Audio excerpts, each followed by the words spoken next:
Yep. All right. Shalom, shalom, Israel. Most High bless. All praises to the Most High, Yahweh, Yahweh Shai. Thank y'all for tuning in to FOPE Sunday Night Fire. Our special guest today is Mount Zion 144. Everybody, Quinoff, you can take over and introduce the panel. Yeah. And all praise to the Most High, man. The scriptures say, whatever we do in word or deed, do all in the name of Hashem HaMashiach Yahweh Shai, right? Scriptures also say, have I become your enemy because I tell you the truth. At the end of the day, we know this is a walk that we're supposed to follow through the law, statute, commandments. Anybody said it was easy, but we come to a point in Israel right now that the scriptures say, whoever say they haven't sinned have sinned already. So it's not one person on this panel right now that's free of sin. You understand? So we're not coming in the spirit of to condemn, but to lift up, right? And sometimes dirty laundry has to be exposed to actually clean someone up, especially after counsels and so on and so forth. But from here on out, man, this is what we're about, breaking down different doctrines, teaching the people, and anybody that's going off, including ourselves, we ought to come to that person or to that man or woman and speak to them. And then once that can't happen, you take to the congregation. And if that don't happen or happen, nothing that gets resolved, then you take it to the public congregation. So that's what the brother Nah want to come on to do, and his other brother going to speak on. So I'm gonna let y'all met Sham, let the brothers introduce themselves from the top to the bottom, and then we let the brothers go in. Go ahead now. Introduce yourself. Hey, Shalom. Yahweh Shem Shabrak Thumb. This is brother Nah, priest Nah from Mount Zion 144K, Las Vegas, and Ohio. We dealing in 3 different locations. Shalom, Yashala, brother Yada Wad, Yada from Mount Zion 144K. Wait up. Come on. Just tell the doc. Jesus Christ, T-Doc. All right, shalom. This is Elder Shaya out of the House of Wisdom in Durham, North Carolina. Shalom, look out. Shalom, my brother. Shalom. Like I said, we're gonna try to we truth coming out tonight, man. Hey, this is not. Can I say something? Sorry. Can I just say something real quick to the brother Anna? Yeah, go ahead. I just want to say to you, good brother Anna. Like, I really don't know you. Like, I might have came off kind of harsh. I just got a fiery spirit, but I just believe you should have said that Negro's name. If I had that information, there was no disrespect to you. If I had that information, I would have exposed his ass. And I dare these damn demons come after me, because I will deal with them, straight up and down. That's just it. I said, so no disrespect to you, man. All praise to the Most High. All praise. So now we're gonna let you go ahead and start it, my brother. Let's go. Okay. Shalom. Yeah, we moving forward. The playtime is over with, the games and all the folly that's going on in Israel, all that's getting addressed. The Most High is moving in the spirit where, that stuff's about to get cleansed. We've been seeing, folly run loose for years, and it's about to get cleared out, man. And we here to hold brothers accountable. We accountable. I'm not, I didn't mention the brother's name the last tape, but I'm not trying to protect anyone. I'm gonna make that clear. I'm not trying to protect nobody but our people, the nation of Israel, from monsters and predators. That's what we're trying to protect. We're not trying to protect anybody from, justice. No man should be a fugitive from justice. You got to deal with, whatever you do. And the scripture said, what's in darkness shall be brought to light. So it's going to be brought out. There's a lot going on, and we're going to address it. We take these offenses, that's what they're called in the scripture. We take these offenses very serious. When you read Matthew 18, 6 through 7, get that from me, Yadawat. Matthew 18, 6 and 7. And we're going to go in, this stuff is nothing to play with. Like I said, it's been going on, and now we finally have a platform where brothers are going to be held accountable, period. You ain't gonna be able to do and say whatever you want and get away with it. Them days are over with. The Most High is bringing out new wine, and he's putting them in new bottles, and anybody ain't trying to roll with it, he's gonna get left behind or the Most High gonna shut you down. But read that, brother. Matthew 18, 6 and 7. Con, this is the book of Matthew, chapter 18, verse 6. But whoso shall offend one of these little ones which believe in me, it were better for him that a millstone were hanged about his neck, and that he were drowned in the depth of the sea. So like I said, playtime's over, and the Most High said it straight up. Anybody that comes against any of his little ones, all his children of Israel, that's what he's talking about, us little ones. So he said it'd be better to be cast in the sea than to deal with the Most High's going to judge you on. That's why, like I said, to submit to counsel and the brothers and these panels is mercy, because the Most High said he's going to come in Matthew the 24th chapter and cut us asunder. Now read verse 8. Or verse 7, brother Salaki, verse 7. God, verse 7. Woe unto the world because of the Salakia. Woe unto the world because of offenses, for it must needs, for it must needs be that offenses come, but woe to that man by whom the offense cometh. So woe to that man. Woe means destruction. Meaning the Most High going to destroy that man. Right now, we're going through the protocol. We're going through, because we're people of law, we're going through protocol. So it's best to submit now, or you can reject it, and the Most High says he's going to deal with you. And we live by 1 Corinthians 14:40. We got to understand that we live by laws, and in order to make sure that the Most High is the Almighty is working with me, I have to be sure that all protocol is covered. We cover all bases. So I'm not the type of person that's rash that moves outside the protocol of the Almighty to make sure he's with me. And the Mashraya Sha'ala, they called me on the council this past Monday.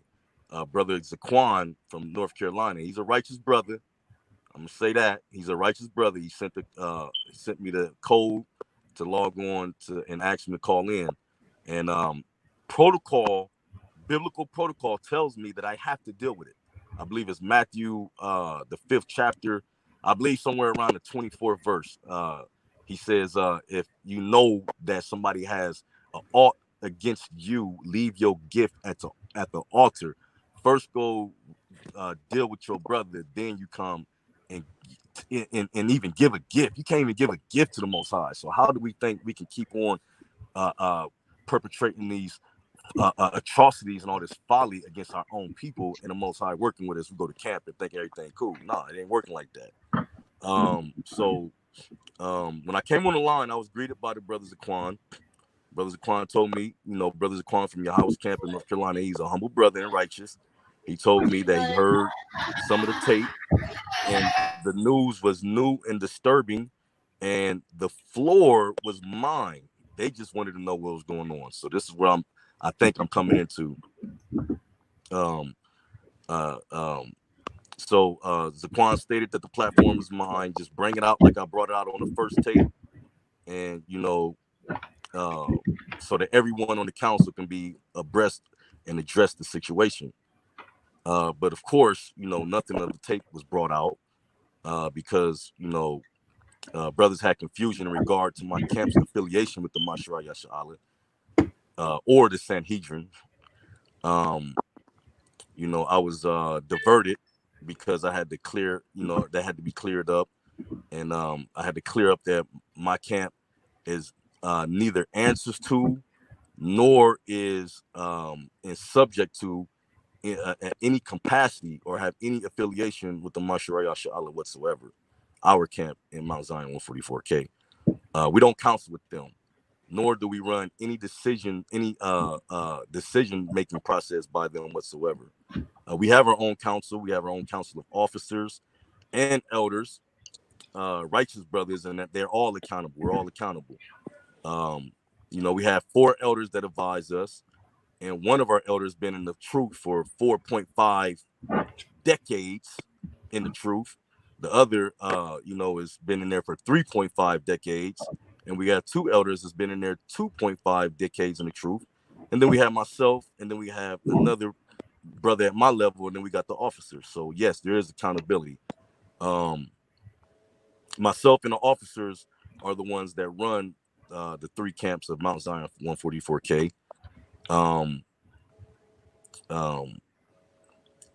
I believe, Lord willing, we're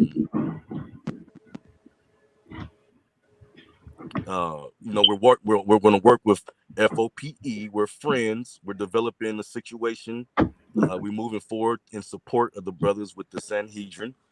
With national work that's outside of our camp to make our contribution on a national level with support, contributions, donations is something on a national level. The conversation, of course, was diverted. The Mashraya Sha'ala it went to the point where Parazal was making like 8 points, and he ended up making, in my opinion, manipulating them into the false belief that, I'm actually the problem and I'm actually the one bearing a grudge against him. But it was basically an emotional tirade. Felt like a heartfelt love story. It was BS in my opinion, and you had to be an idiot to buy it. Personally, if those that I really care about,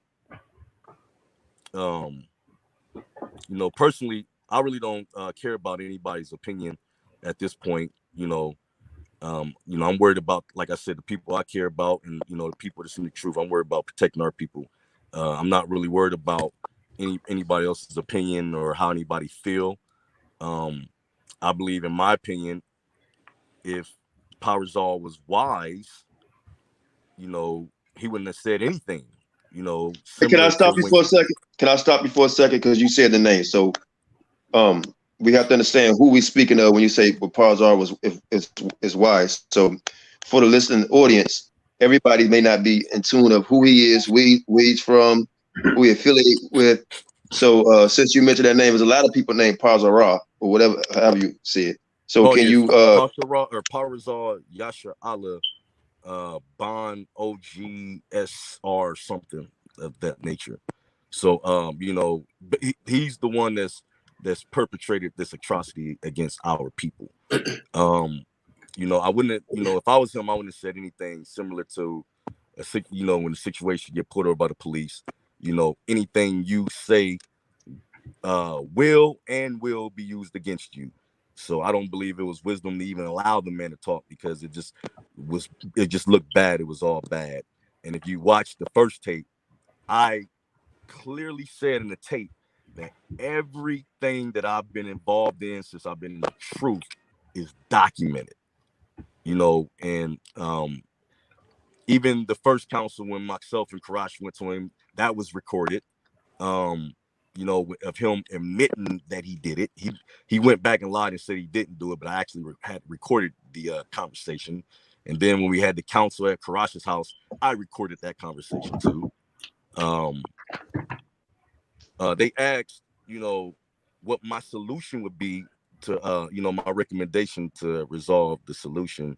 And I said the first thing that has to happen is, he has to stop using Deuteronomy 25, 1-3 to manipulate Israelites to allow him to beat them. You can't use that scripture to allow, somebody to beat them. And that scripture is not dealing with corporal punishment. You cannot use that scripture to justify beating your wife. And just like a fool, just like an old fool, Nathaniel jumped out there head first saying, I'm trying to get them to reject the Torah. Then just like,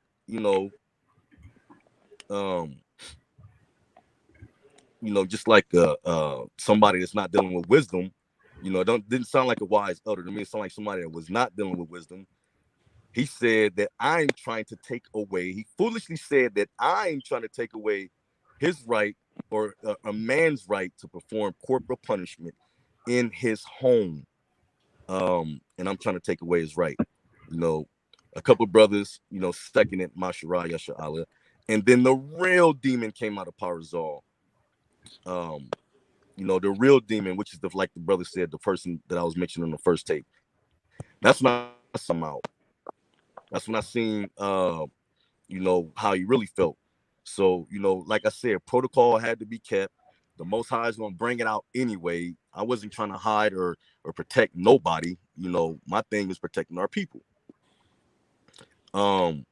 So when he had a few people second the notion that, you know, yeah, we believe in corporal punishment, the man blurted out in a loud voice, yeah, now all we need to do is you know, set up protocol on exactly how we're going to whoop ass. That was his words. We need to set up protocol on exactly how we're going to do it. The wise people in their group, because there is wise people. I'm not coming against Mashara Yasha Allah as a whole. There was wise brothers in the group that remained silent, but the fools spoke. Alazar, the guerrilla Hebrew, he was on the line. He was one of the wise. He just asked questions, and he stated clearly, we have a zero tolerance policy for violence against women. Yakanan, another brother that's one of the Mashra Sha'ala, a wise brother, and Zaquan and Barak and Yum, you know, they said they was against violence too. So, you know, those brothers said it was against violence, but then but Parzal and Nate specified that they were against domestic violence, but we do believe in corporal punishment. And then Nate said, within reason. This is what the man said. They were saying it's in the scriptures, but no one had a scripture because Deuteronomy, no one showed me a scripture where you can do corporal punishment. But you know, only one they can go to is Deuteronomy 25:1 to say a man can do corporal punishment on his wife, and it's not saying that. Okay.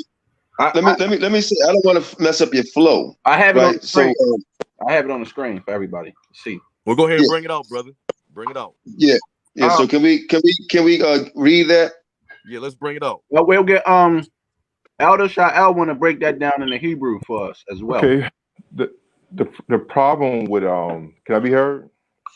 Yes. Yes. Go ahead. The problem with this brother's statement is not true because the word Ishai is not there. So I want to take my time with it. The first thing is say what Kiyihiye. Okay, that's what we call in biblical Hebrew conjunction. Okay, now we're dealing with what we call a called imperfect third master singular. Okay, if there be. We're very dealing with out of the first one to the second one. Yeah, 25:1. All right, let me pull up in the Hebrew so everybody can see it. Mm-hmm. Put on the Hebrew text. Okay. Yeah, go back to the verse. And after he break this down, I gotta, because I know people may be like, what's going on? But we're going to get to the fire because the brother made an accusation. And obviously we want to know if people knew about this and what happened with the situation. You know, so let's deal with the corporal punishment and then we're going to get right into it, man.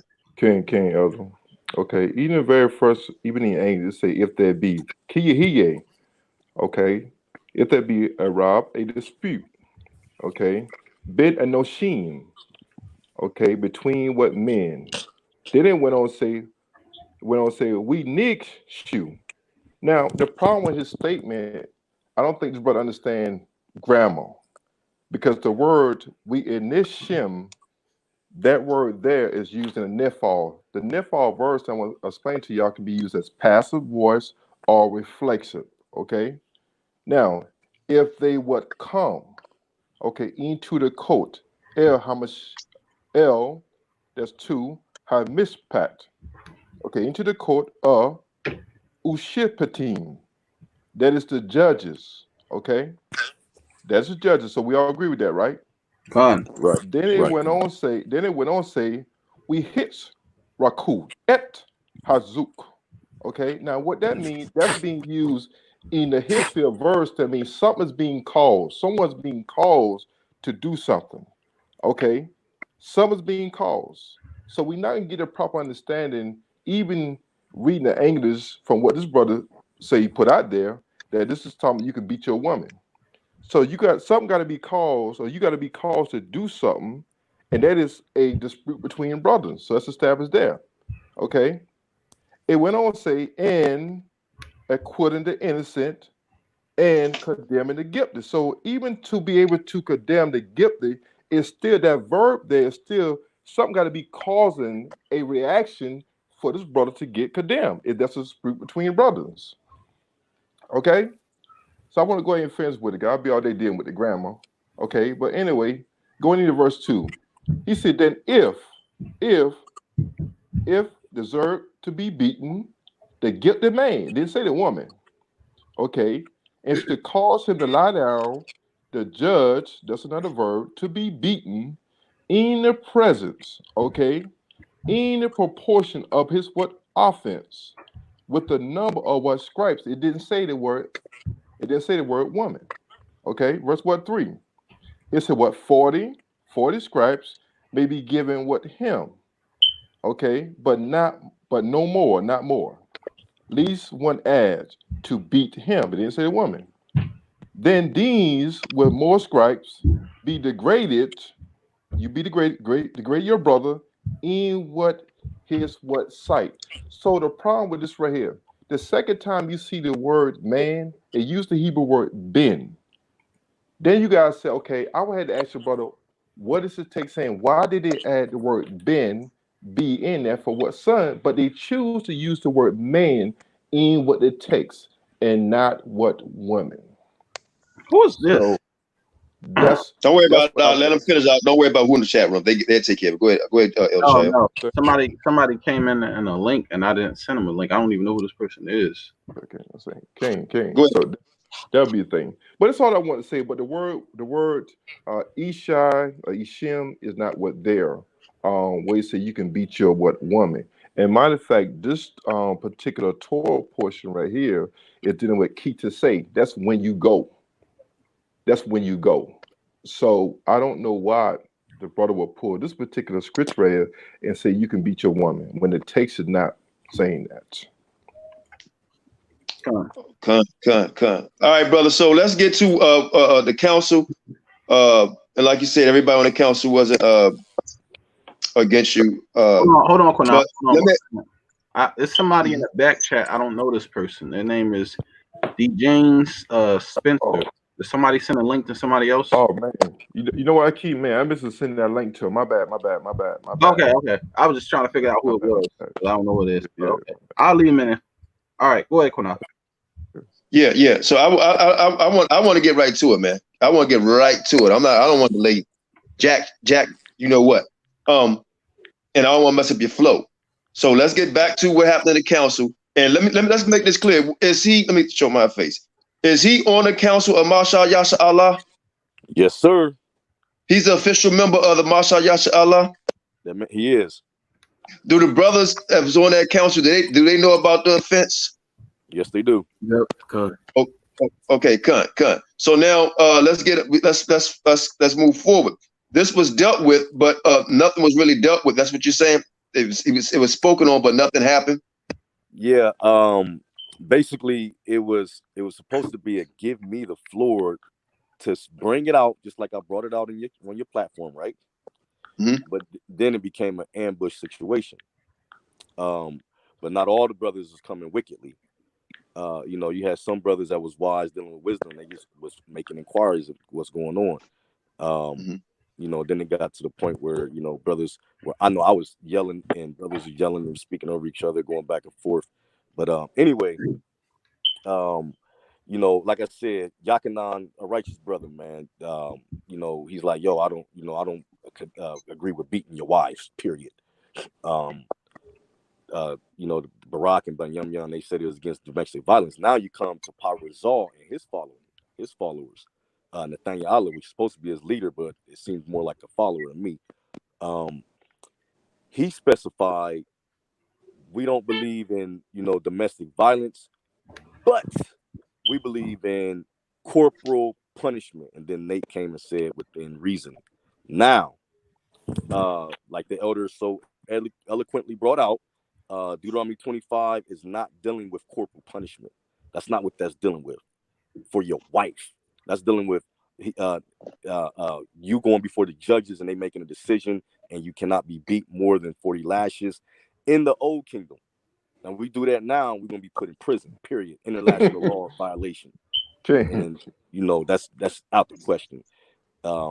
So then Yakanan so wisely said, well, let's go into the definition of corporal punishment. We got to understand what that is. We got to understand what corporal punishment is. And corporal punishment is physical punishment. It's the definition, legal definition, such as caning or flogging. Caning is taking a cane and just beating somebody with it, or flogging, same thing, taking a stick and beating somebody with it. Or punishment under law that includes imprisonment and death. So my question was, what is within reason? Because this is what kept getting stripped. Within reason. So within reason, would that be only locking my wife in the closet for a week as opposed to a month? Within reason mean instead of putting you to death, just giving you paralysis? What's within reason? And what scripture do we use to say that a man has a right to beat his woman? And this is something that brothers, not the righteous brothers I name, but other brothers, I don't remember names or who, I don't know everybody's voice or whatever, said, the scriptures stand for that. I agree with corporal punishment, and, it's not wrong. So, y'all brothers on the Mashra Allah that believes in that, and I don't know when they're going to be coming out with it, but as soon as they said that, that's when the demon on Parazal came out in a loud voice saying, yeah, we do need to beat ass. And all we got to do is figure out exactly how we're going to set the protocol on how we're going to do it. That's what that man said. And that showed me that he clearly did not repent. He clearly did not feel any remorse for what he did to the sister. And now I'm going into, it seemed like it's beyond anything any of us can do. It sounds like that man needs some professional help. That sounds like a sociopath and a psychopath. Yadawa, can you get that definition for me, brother? And I'm gonna read on through my notes. So like I said, at what point is dealing without, within reason? And then another brother or whoever went to try to justify a man being able to beat their wives. If one of y'all brothers on the panel can get me Proverbs 6:34 and 35. Let's get that and examine that scripture. Sharm Shane, you can put that up. This is a scripture that they're using to justify a man beating their wife. I didn't really go into cutting with the scripture because I just was like, okay, get everything out your system. Get everything out you want. Because if I'd have went in the scripture, they'd have been cut. John, I got the definition right here. Okay, what's a sociopath? Salaki, let me get the psychopath first. I already found it. Okay, so go ahead, brother. Here's a better one. Psychopath, a person suffering from chronic mental disorder with abnormal or violent social behavior. Now that's what we're dealing with. That's what that man is literally fulfilling that. And he's in an exalted position where he's saying, I'm the top guy in the nation of Israel. This is what he said in this video. Everybody must submit to the calendar or whatever, we say in our administration. You got to come up under me. He's exalted himself in that position. And this is the characteristic that this man is displaying. Now, let me get the other definition for a sociopath. Because he's let me Salaki, let me go in on this definition a little bit more, Adawan. Oh, go ahead. So according to psychology, a psychopath is defined as a mental antisocial disorder in which an individual manifests abnormal and antisocial behavior, shows a lack of ability to love or establish meaningful personal relationships, expresses extreme egocentricity, and demonstrates a failure to learn from experiences and other behaviors associated. And then according to the Bible, this is Titus 1:15. Unto the pure, all things are pure, but unto them that are defiled and unbelieving, be quiet. And unbelieving is nothing pure, but even their mind and conscience is defiled. They profess that they know God, but in the works they deny him, being abominable and disobedient, and unto every good work reprobate. So that's a psychopath to me, according to the Bible. All right. And also, and then you want sociopath. Yeah, get the sociopath, because he clearly fulfills this. Dealing with the violent behavior, failure to learn from the mistake. Just keep coming with it. But read that one, brother. Be quiet, little man. Be quiet. Come here. Why? Okay, so a sociopath, according to definition, a person with a personality disorder manifesting itself in extreme antisocial attitudes and behavior and a lack of conscience. Now, this is also a lack of conscience. Don't feel bad whatsoever. Go ahead. Con, and according to Esau Science, it's actually a disorder. APD, antisocial personality disorder. Those with antisocial personality disorder may begin to show symptoms since childhood, but the condition can't be diagnosed until adolescence or adulthood. Those with antisocial personality disorder tend to lie. They tend to break laws, act impulsively, and lack regard for their own safety or the safety of others. That's a sociopath. And that's a sociopath. And then read that verse, brother, with that Proverbs 6:34 that they use to say that, a man, he's going to beat the wife and she's going to get death anyway if he catches her with another man or whatever. This is the book of Proverbs, chapter 6, verse 34. For jealousy is the rage of a man. Therefore, he will not spare in the day of vengeance. Go ahead. Verse 35. He will not regard any ransom, neither will he rest content, though thou givest many gifts. So brothers want to say we can use this as a precedence in order to do corporal punishment or to beat somebody or make them pay through physical affliction. But that's not domestic violence in brother's book. But when you read Ecclesiastes chapter 7 and verse 9, it said, be not hasty in thy spirit to be angry, for anger rests in the bosom of fools. So how are we going to use Proverbs 6:34 and 35 to try to set a law and set a precedence in order to, I quote, to beat people's ass, according to Parazal, when Ecclesiastes 7 and 9 said, don't be hasty in spirit to be angry, for anger rests in the bosom of fools. And that's why we know we're dealing with a real issue in our hands. Corporal punishment is, I never seen a scripture that says in an entire law that says it's okay to corporal punish your wife or anybody in your house. And I don't know of any man that's going to give their daughter away knowing that man would do corporal punishment on a daughter, lock her in the closet or beat her. When you beat an adult, that's humiliation. So when you beat them, when you or cut their hand off, I even heard the brother say, this scripture said you could cut their hand off. That's what Parazal said. He said this scripture said you could cut their hand off. Let me intervene for a second, because let me ask a few questions and then I want to open up for the panel. I don't want to cut you off. I just want to get to it, brother, because we already got to it, and what you're saying is 100% correct. We do have our brothers on, but let me ask a few questions. What is the leader, so-called spokesman for the house of the Masha Yasha'Allah? And we know everybody is not privy to this information that's in the Masha Yasha'Allah, so we're not going to that.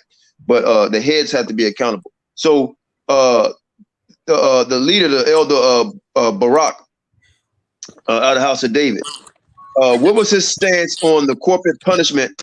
And when you spoke to him, can you tell us what happened when you spoke to him? Well, he said he supports corporal punishment. That's what he said. If I say anything different, I'll be lying. That's he didn't deny it. Go ahead, Yada. He didn't deny it at all. Right. Yeah. So when you spoke, go ahead. When it was brought up, and he know that it was 2 to 3 witnesses in when the call was happening, and when it was brought up, It wasn't. I didn't. My spirit was telling me, okay, he not denying it. He not saying Yahweh Shai. He not saying we in captivity. He was just more so. Well, it does say that, and he kept on saying, well, if your woman get out of line, you know, I mean, what can you do? And then he was like, I don't feel that way, but he was like, I mean, they do, and I, you know, kind of basically saying I'm with them. That's kind of what he was saying. So, I mean, he wasn't. It just I didn't get the feeling like he was denying it and say, no, that's wrong. You know, I don't believe in that. I didn't hear that not one time. So did you get somebody asked, have anybody ever spoke to the brother one-on-one about this? So did anybody spoke to him before council about this or anything? I know you said something about you on Karash, so you can remind the people that just come on. Oh, he's talking about the brother Parazal that actually did the offense. Yes. Yeah, we you know, I'm the one that stepped to him one-on-one. You know, if you watch the first tape, you'll see the breakdown.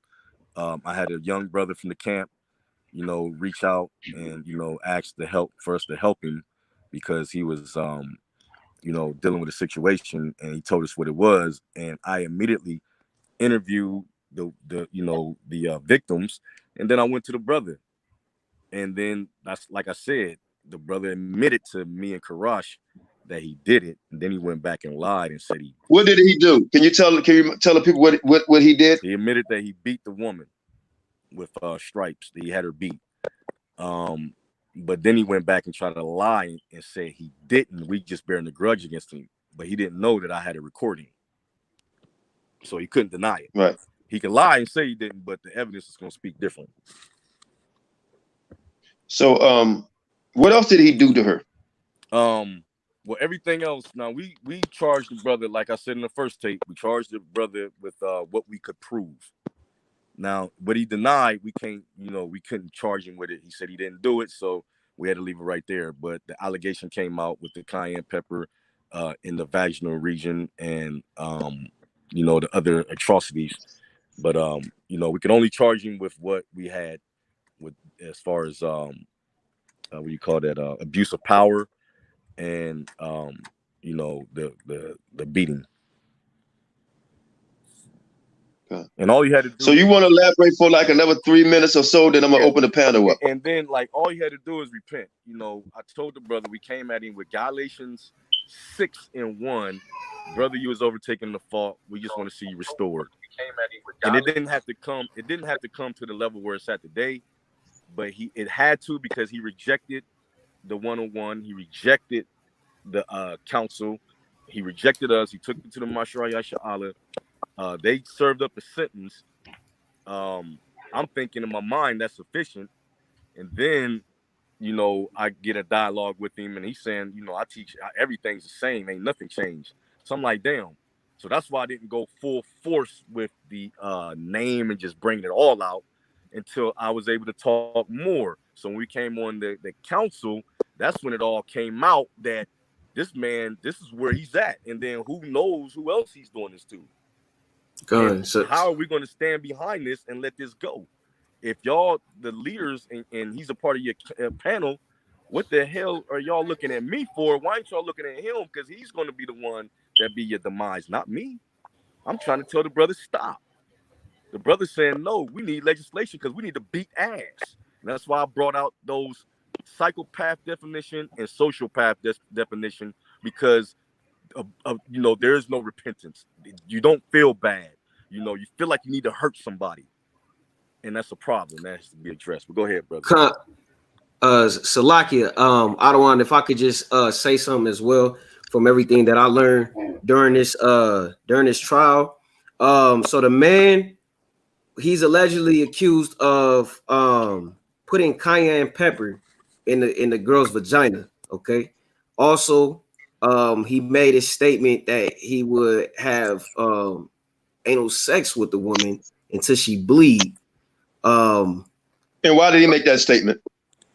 Now that this is what allegedly has been brought, what he's charged with is what I not already said. The things that I'm saying right now, they're saying that they couldn't prove that, but these are the type of atrocities this man is accused of, you know what I'm saying, according to the woman. And the woman right now, she doesn't want nothing to do with Yashala. She doesn't, she don't care about nothing going on with the Israelites at all. She was in the truth, but this man is the one who, is accused of, taking her out of the truth pretty much because everything that she did to her. So just with the story from the last class, I mean, we could kind of see like these type of acts is, some type of cult acts, you know what I'm saying? And we don't need that. We don't need nobody like that on a so-called Mashra Yasha Allah. It just doesn't make sense to have that man there. And even though they looking at him with a microscope, he actually needs to be just kicked off because it's not a good look for people who's new in the truth and they already hearing that being an Israelite is a cult and things like that. And then we got somebody who's doing cult tactics and acts, you know what I'm saying, on the so-called Mashra Yasha Allah panel. You know what I'm saying? He should be out of there. But yet they still, saying they keeping him under a microscope. They still letting him keep his powers, sort of say. And this man need to be completely off. I don't know him, but I know if I heard just on the outside coming in, if I heard something like that dealing with, Israelites, I wouldn't want to join. And I'm pretty sure any woman wouldn't want to join either. You know what I'm saying? So, I just wanted to throw that in there as well. I mean, let me say. I'm sorry to cut you off. One more thing, and I want to not address this because I think he left it out. About your finances, what happened on that level with your finances? And I start with Taza Doc. I start with him first, and then that's Shael. Can you go into about your financial situation, about theft and what brothers know about this accusations or facts? Right. Like I was saying in the old tape, in the last tape, I set up I bought a franchise so the school could have income. So I paid I put 8,000 down and gave him another 15. I think it was 15,000 total, and then we moved. I moved my office over there because I was spending too much time over there. And around that time, he was in my office a lot. And then around that same time, fraud was being done on my account. So the guy, one of the people that was cashing checks at the check cashers with my brother's name forged on the checks. I'm the one that signs the check. So for my brother's name forged on the check, it was kind of suspicious. So, the check casher called me. They said, do you know this person? They trying to draw the check out on your account and whatever. I said, well, hold them there and call the police. So I go and I'm talking to the guy. I'm suspicious because the guy is looking like, what the hell is the problem? I'm here to cash my check. I did the work. I want my money. And he tells me who he got it from. He tells me I got it from the guy that teaches the Bible, that wear the garments. But at that same time, the man is looking me in my face, telling me I do credit check fraud, looking at me and telling me in my face. So I'm like, damn, the guy told me he did it. He's telling me this is what he does. He's in my office. My checks is sitting right over there. But I didn't come forward or didn't make an accusation on it because I didn't have sufficient proof. I didn't feel like I had sufficient proof to put him with the guy because the guy ended up going to jail, and that was that. So I did end up having $15,000 stolen out of my account. Okay. All right. So let's see. Go ahead, Taza Doc. Shalom. Just want to say this. So, hey, Shael, can you hear me? Yes, sir. Hey, so, Yes, sir. Mikey. So, I mean, this is just interrogatory for the good brother Anak. How well do you know Elder Zaquan? I've been knowing him for about the last 6 years since the summers. That's when I met the brother. Yeah. He was, from my interactions with him, it's been all good. He's been righteous and humble. And even when we had this council that went left, I said, let me call the brothers one-on-one because, just like the situation with John the Baptist, he had his head cut off. The king knew it was off and wrong, but since he made a decree in front of everybody, he couldn't just back down. So I said, let me call him one-on-one so they ain't in that situation. So I call him one-on-one, and Zaquan is humble, like, yeah, brother, This needs to be fixed. We don't believe in, women getting beat by no man. They need to be off the council. We ain't trying to deal with that. And, he was dealing in the right spirit. But then I called, Guerrilla Hebrews, the same thing. This got to be fixed. Call brothers one-on-one. And then when I called Barak, we ended up getting an argument. So I ended up getting, developing an alt with the brother. And then, I called him on the last call, and then we was able to come to a resolution. But, every interaction I had with Zaquan, he was humble. Right. So that's my experience for the last 6 years. So the scripture in the mouth of 1 or 2 witnesses, right? So Shael, you and I have previous history of dealing with Elder Zaquan prior to this, good brother, right?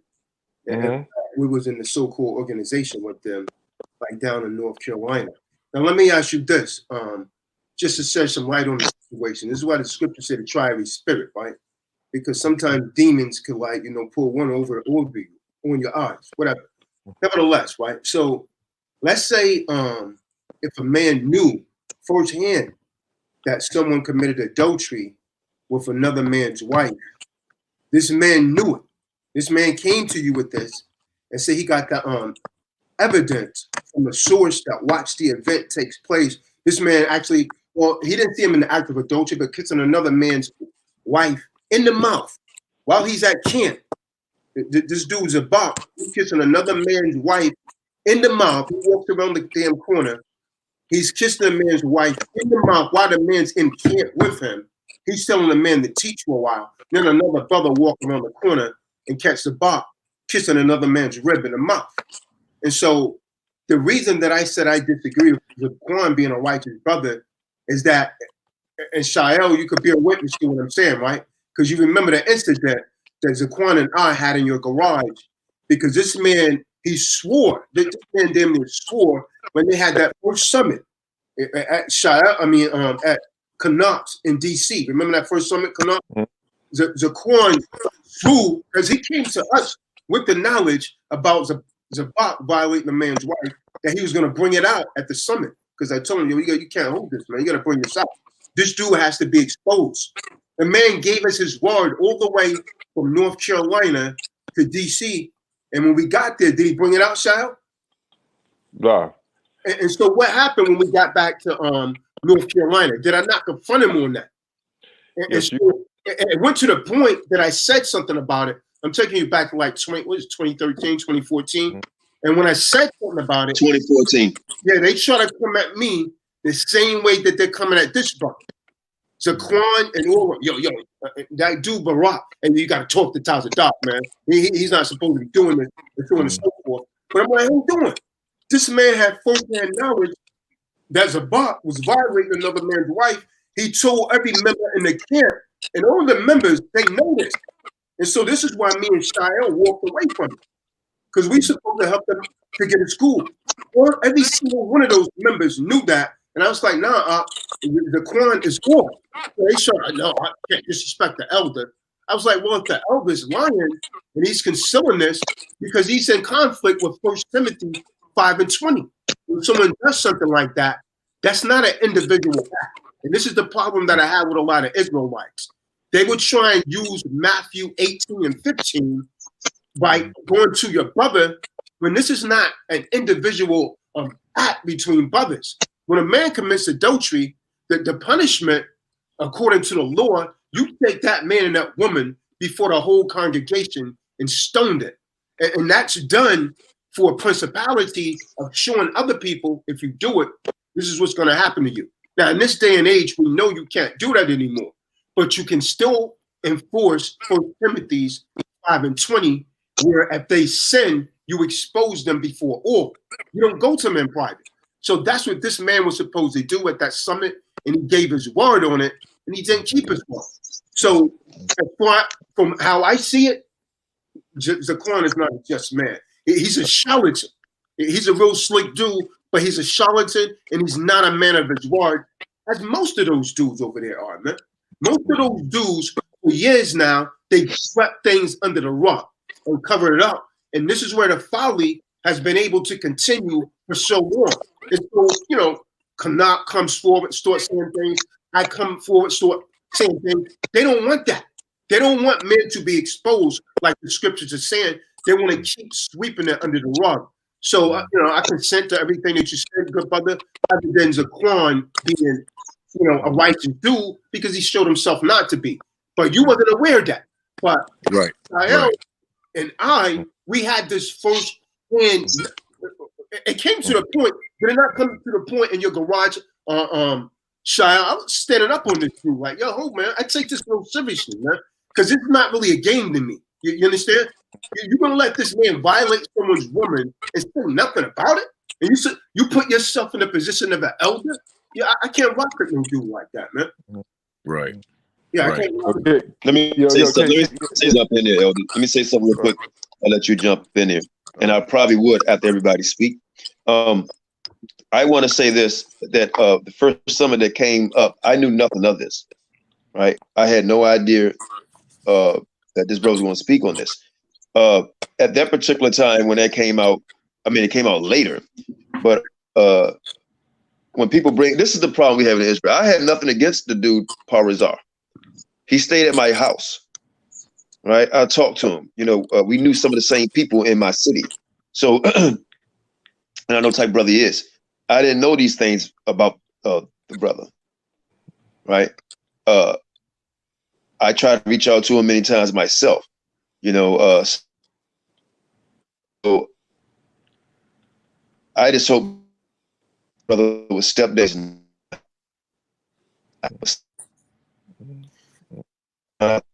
Frankly, eat the hell down, okay? Come on.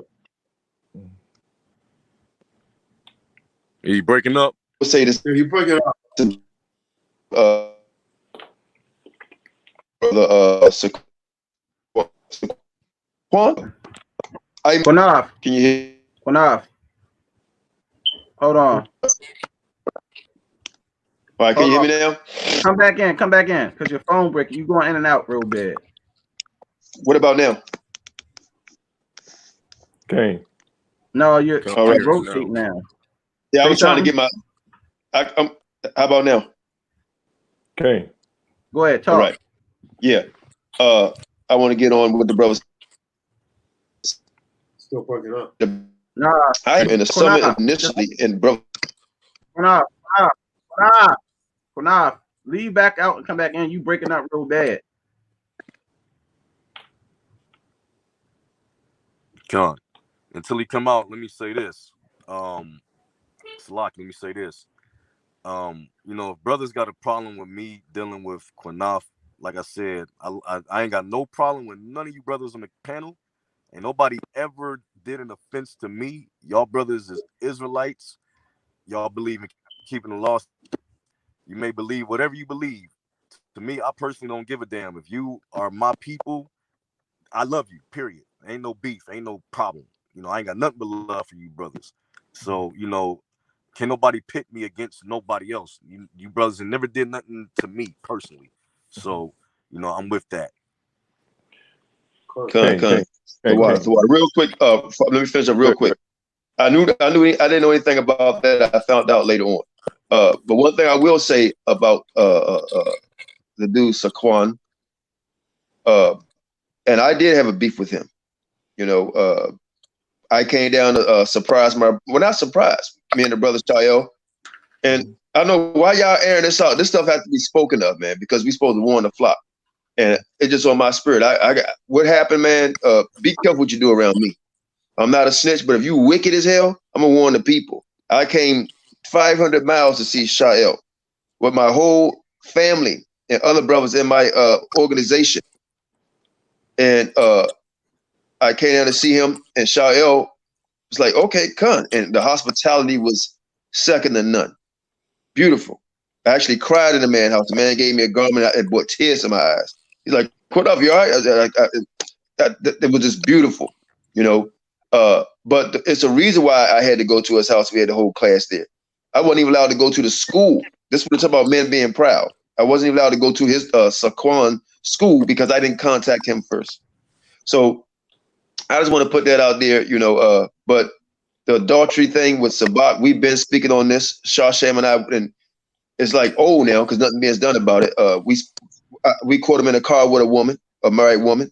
He actually told brothers that he could be with her because she's married to a heathen, and he don't know if that man is a heathen. And where's that in the scripture? Right? But somebody told that man out in Philly teaching. That's all right though. We be in Philly too because he's going to be approached on this, man, because he's just ducking and nobody's taking him to counsel. And I understand he was. I thought he was allowed to go to the summit. That's what. What's his name? What's the big fat dude name? Mathathwa. Cheeseburger. Right. He the one said something, saying that Sabak was allowed to be at the summit. And my brother Anah is there. So I want you to speak on that real quick. And just give me a second, Elder, because I left out that part about Sabak at the summit. Was he allowed to speak? Was he allowed to sit in attendance? Was he allowed to go have camp with other brothers? Because after a while, Big Boy said he was. La'an. I didn't know. No. Yadawad. Hey, Yadawad. Well, he's muted. But Yadawad was there. The brother, he was outside in the parking lot. He wasn't allowed. I mean, if he was allowed in, there must have been a mixed signal or whatever. And the reason why we're doing this, because things are happening. The dude Yaquab, right? Want to screw 15 and 14-year-old girls at 55, 57, grooming them. The reason why that was stopped because we spoke out about it.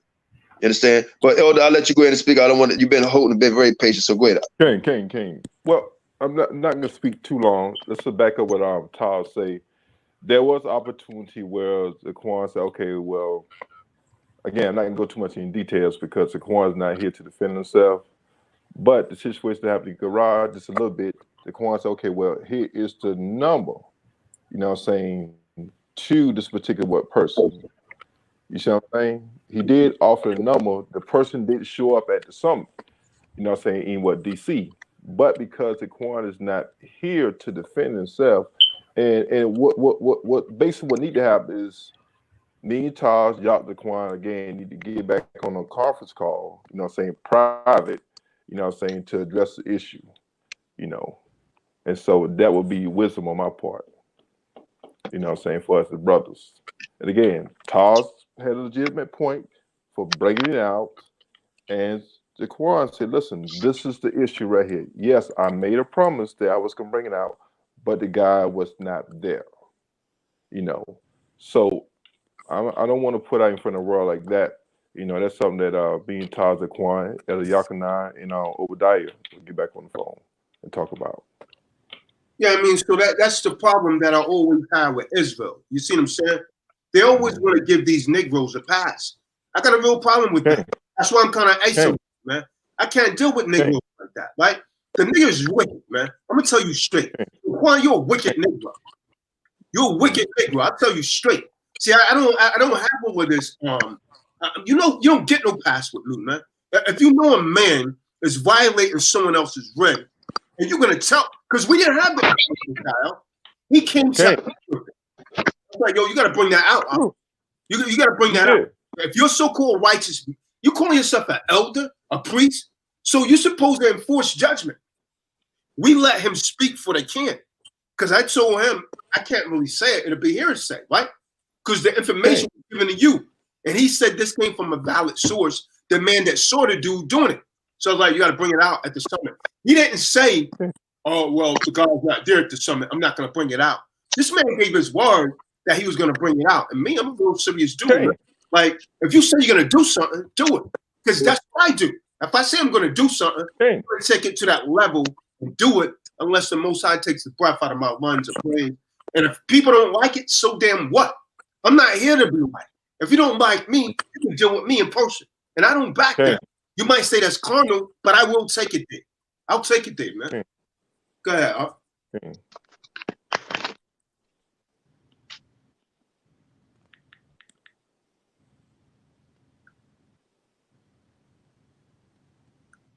Everybody sit on?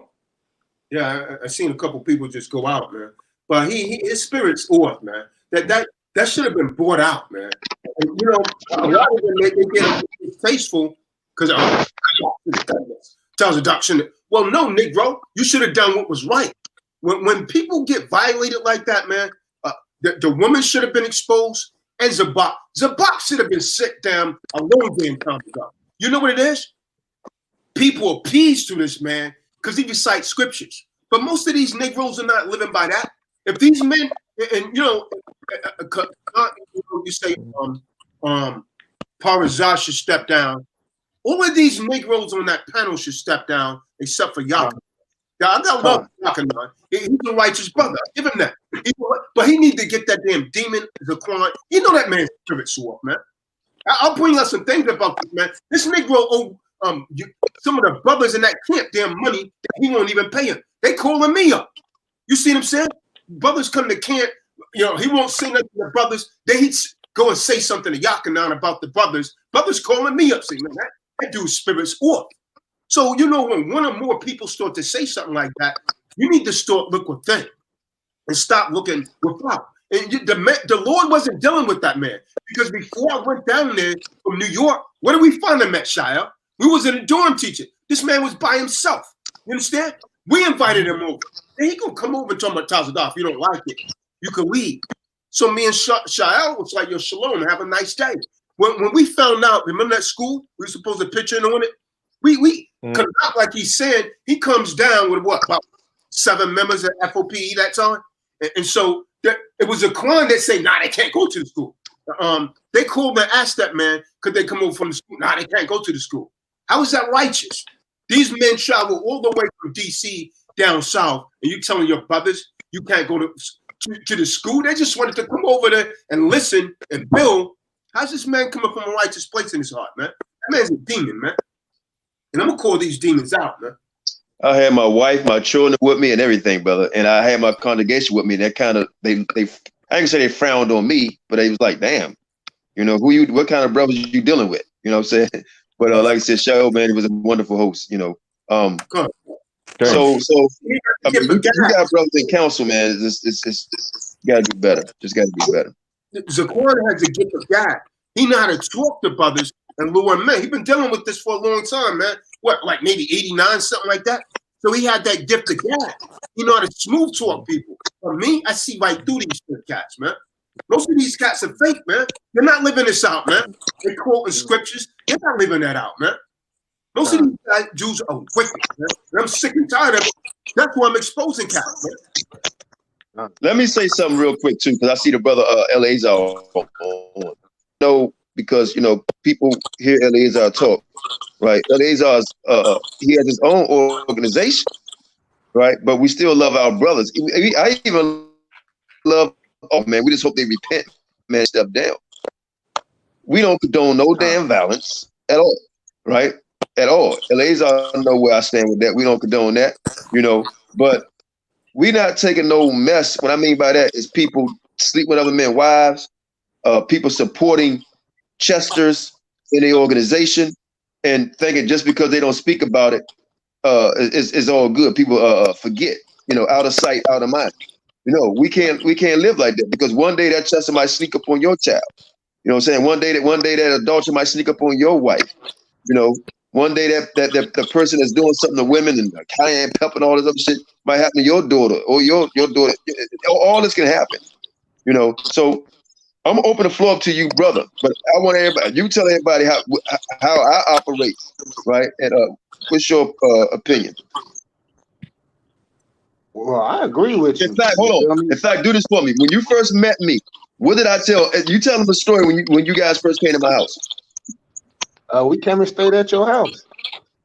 We was coming to the first summit, and you know how Elon is. You know the brother. You know, credit card. You know they was trying to be funny. You know the brother had money, whatever. So we didn't have no place to go. So Quinoff let like 9 of us stay at his crib. We stayed up. We ate. They fed us. Yeah, they fed us. You know, ate, drunk some yum. We talking. When I told us, like, yo, on my mama, you know, go in my daughter's bedroom, I'm gonna blow your head off. You gotta respect that. You feel me? You gotta respect that. You feel me? He letting you know you in his house. He don't know none of us. You feel me? He got some men in his house, like 7, 8, 9. Feel me? But it was just like at the same time, you know, you got people like this around. You don't really know what a truly man intention is because he don't know how the next man's gonna react. And a lot of these brothers is nervous about this little so-called civil war. It's not about violence. You know what I mean? It's not about that. It's about exposing y'all. We just not dealing with that no more. We just not dealing with it. If Tazadak was to go to jail right now, brothers would get on the internet and say he wicked and the white man got him, the Most High put his judgment on him, but you don't know if the police set him up. You don't know what's going on. How about we go figure out, instead of bashing the brother, go figure out what the problem is and help him. Then we go from there. So if he did do something wrong, we try to help correct the brother instead of airing him out on Facebook and his business and stuff like that. These brothers on this council, they ain't got nobody back. We way out here in Cali. They ain't got nobody back out here.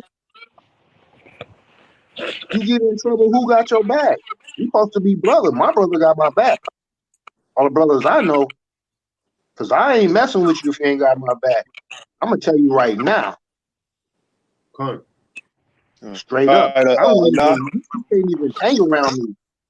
Right. Because, and I was telling Tazadak out here in Cali, in LA, if a brother meet you and he deem you cool, he can know you for 3 hours. If you get into some funk, he gonna ride and die with you. That's your brother. You feel me? It's not about being violent. It's about exposing these dudes. Like, listen, we ain't going for that no more. All this game and cap talking and all this running and stealing money. We ain't going for it no more. Y'all gave us too many black eyes as it is right now. The people don't even respect us in our own community. You got women think we want to just have sex with them and marry them and go on to the next. We want to just have 10, 20 wives, abuse them and beat them up. You feel me? We got black eyes in the community. We ain't making no noise as a whole. I ain't talking about individual. I can't say what no other elder or nobody on this panel have done in their community. But as a whole, we haven't done nothing, made really no noise. We have not seen if the Most High is with us. So you know what I say, man, like everyone that's like under the sound of our voice, forget that whole Masha Yasha Allah. That's gonna be moved out of the way. The Most High, as we speak, the Most High is moving that out of the way. So all of the good men that's over there, like Ash a good dude, man. As far as I know, good dude, man. Ash is a standing dude. Yakanan, that's about it. So I can speak from, man. That's what the rest of them, I can't rock with them, man. I can't rock with them, man. I see right through it. I mess with Priest Kahan. I take favor to Priest Kahan. I mean, you know, I know everybody have their individuals, and this is even what I stay with, even with politics, like even with the so-called Issachar, like even when I deal with them on politics, and I tell them to let them know off top. Like, I know you might not per se be racist, but I know it's black people that you don't like, that you done got into it with, that might have robbed you or done something. And there's, you know, Hispanic people that I don't like that done something to me. You feel me? But the rest of them I can't account for. You know, I can't hold everybody account. If somebody done something to you, but at the same time, and this is how I'm rolling. If you my bro and we all on the same council on the same side, if somebody if you got a problem with somebody, they got a problem with me. But if I'm at peace with that person, I would want to reconcile it so we all could be at peace. You feel what I'm saying? Let me interrupt for a second, brother. Let me interrupt just for a second. And I agree with you, because after everything we've been doing, right? What we did last week, people should understand how we rocking, because you got the guy who called himself Gorilla Hebrew, and another guy from I forgot his name. He was on the program. And right. I know. But they was on the program, and what we did was stop the beef right there between them two, because it was getting serious about what somebody did, taking pictures of the man, trying to make the man seem like a homosexual. right? Right. So Talking about rape. right. So, but we was able to mend that beef between them two live. You understand? And this is not going on in Israel right now. I mean, what's going on with Sabak? I mean, you got Mathathua calling my brother a homosexual. You know what I'm saying? A faggot, right? Lied and said he started the summit. You understand? I got Taza Doc, and I'm glad they on this call tonight. Taza Doc and Shael, You said that? right? They know, they my witnesses. I called them and talked to them about coming to the summit. You know, Shael ain't know a damn thing about Barack. You understand? This is I where I called be them up. confused You know, at, it's just Tanakh. hold on, brother. Hold on. I'm gonna let you speak. We didn't there's not a envy type of thing. You know, I call the brothers in Ohio. But when you got people in there calling people homosexuals, right? And talking tough, you know, and it's supposed to be leaders in council, people in the council, on their council. No, the Most High is going to set things up. He's moving it this way. Go ahead, I can see you want to speak. Go ahead. I'm confused. I just wanted to say this when you said that. This is what makes me this is why I know these dudes is some straight up busters. But that one put a video up, if I'm not mistaken, a month ago, saying that how he was never in the street, he was never no gangster, he thanked God for that and this and that. But here you are on a video calling somebody a faggot, like in a punk, like you want to fight somebody. Like, I'm confused. Do you not understand? Like, that's some gangster stuff. Right. You just put yourself in some gangster stuff. I thought you wasn't a gangster. I thought you was never in the street. Here we go, man. You punking this man on a media stream by saying these things to another man. Like, I don't understand that. Like, I'm confused. You're never a gangster, but you call another man a punk and a faggot and all this other stuff. Like, I don't get it. I mean, that's exactly what he said, man. That's I don't get it. to him. Understand? That's showing that he's really never been in the street, because he knows a real street dude knows that there's consequences from that when you see that. Right. Right. Let me say this. Hold on. Just give me a second. That shit's hilarious. This is the problem that we have in Israel right now, right? Because we're not moving in righteousness. We're not. We got to move. Some people get offended because brothers talk a little hard or whatever. But I mean, if you believe in the Bible, man, you know, you read what happened to the Benjamites. Bring out the scripture, look out to the Israelites. You know what I'm saying? And I'm not promoting no violence, saying to even do such a thing. You know, but this is what happened. When you read in the New Testament, it talks about how the leaders are spotted up and blemished, and you eating right with them, right? And they full of damn sin and wickedness, right? So we have to understand, man, the way we got to do this walk is like we doing it right now, right? And people want to see things happen. Christ fed people. You understand? It's things we have to do, right? So you got people in office 6 years and nothing's done. I like to say, I don't know everybody on that so-called council. I really don't. I don't know everybody on that so-called council. I have nothing against Ben Yum Yum, but I got to ask the question. If Ben Yum Yum know what's going down and when went down, then hey. If Kahan know what's going on and when went down, then hey.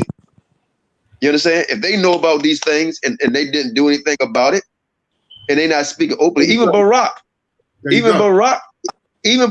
said something, but he didn't mention their damn name. Right? Oh, they can't be in a council in the summit. Or you can't be talking to 15-year-olds, but you don't mention their name. Right? But they come out and mention Taza Doc name and say, and then mention my name. You know, this is the wickedness that we're dealing with. Right. You understand? So I don't choose. And let me say this: everybody that attend them summits, I love each and every one of you. We're not talking against people that attend the summits. You know, we're not talking. That's a place y'all go fellowship and all that. We're not talking about that. It's the leadership and the main leadership. That's all. That's what we're saying. Go ahead, Shaw. I see you want to say something, Sequane.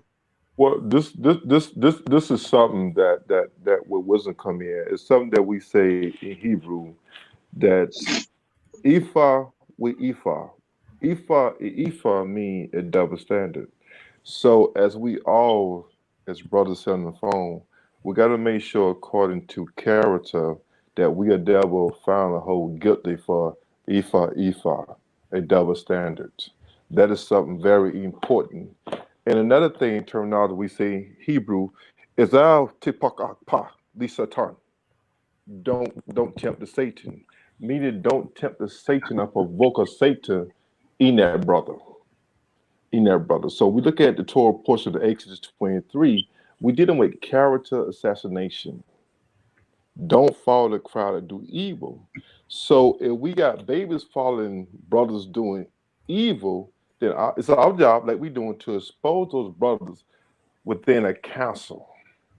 Within the council, Deuteronomy chapter 19, verse 15 say that you should not prevail a single witness against a man for any crime or for any wrong in connection with any offense that he has committed. Okay, on the evidence of two witnesses, on the evidence of what three witnesses, shall a charge be what sustained. So everything got to be done according to the Torah. Yes, there are certain things we know we cannot do in this system, in this captivity. But now we're talking about moral character. Within Israel, a lot of us don't have moral character. As I said before, no unrighteous brother should be given authority to even talk or give his advice if his character is horrible when judging a matter within the Torah. That's like Moshe Rabbeinu choosing Korah, which we know Korah gathered 250 men unto what himself. That's bad character. He wanted to do what Moshe did, and we see what happened to him. So all I'm saying. Colonel, I agree with you 100%. And that's how we're supposed to walk. And like you said, 2 to 3 witnesses.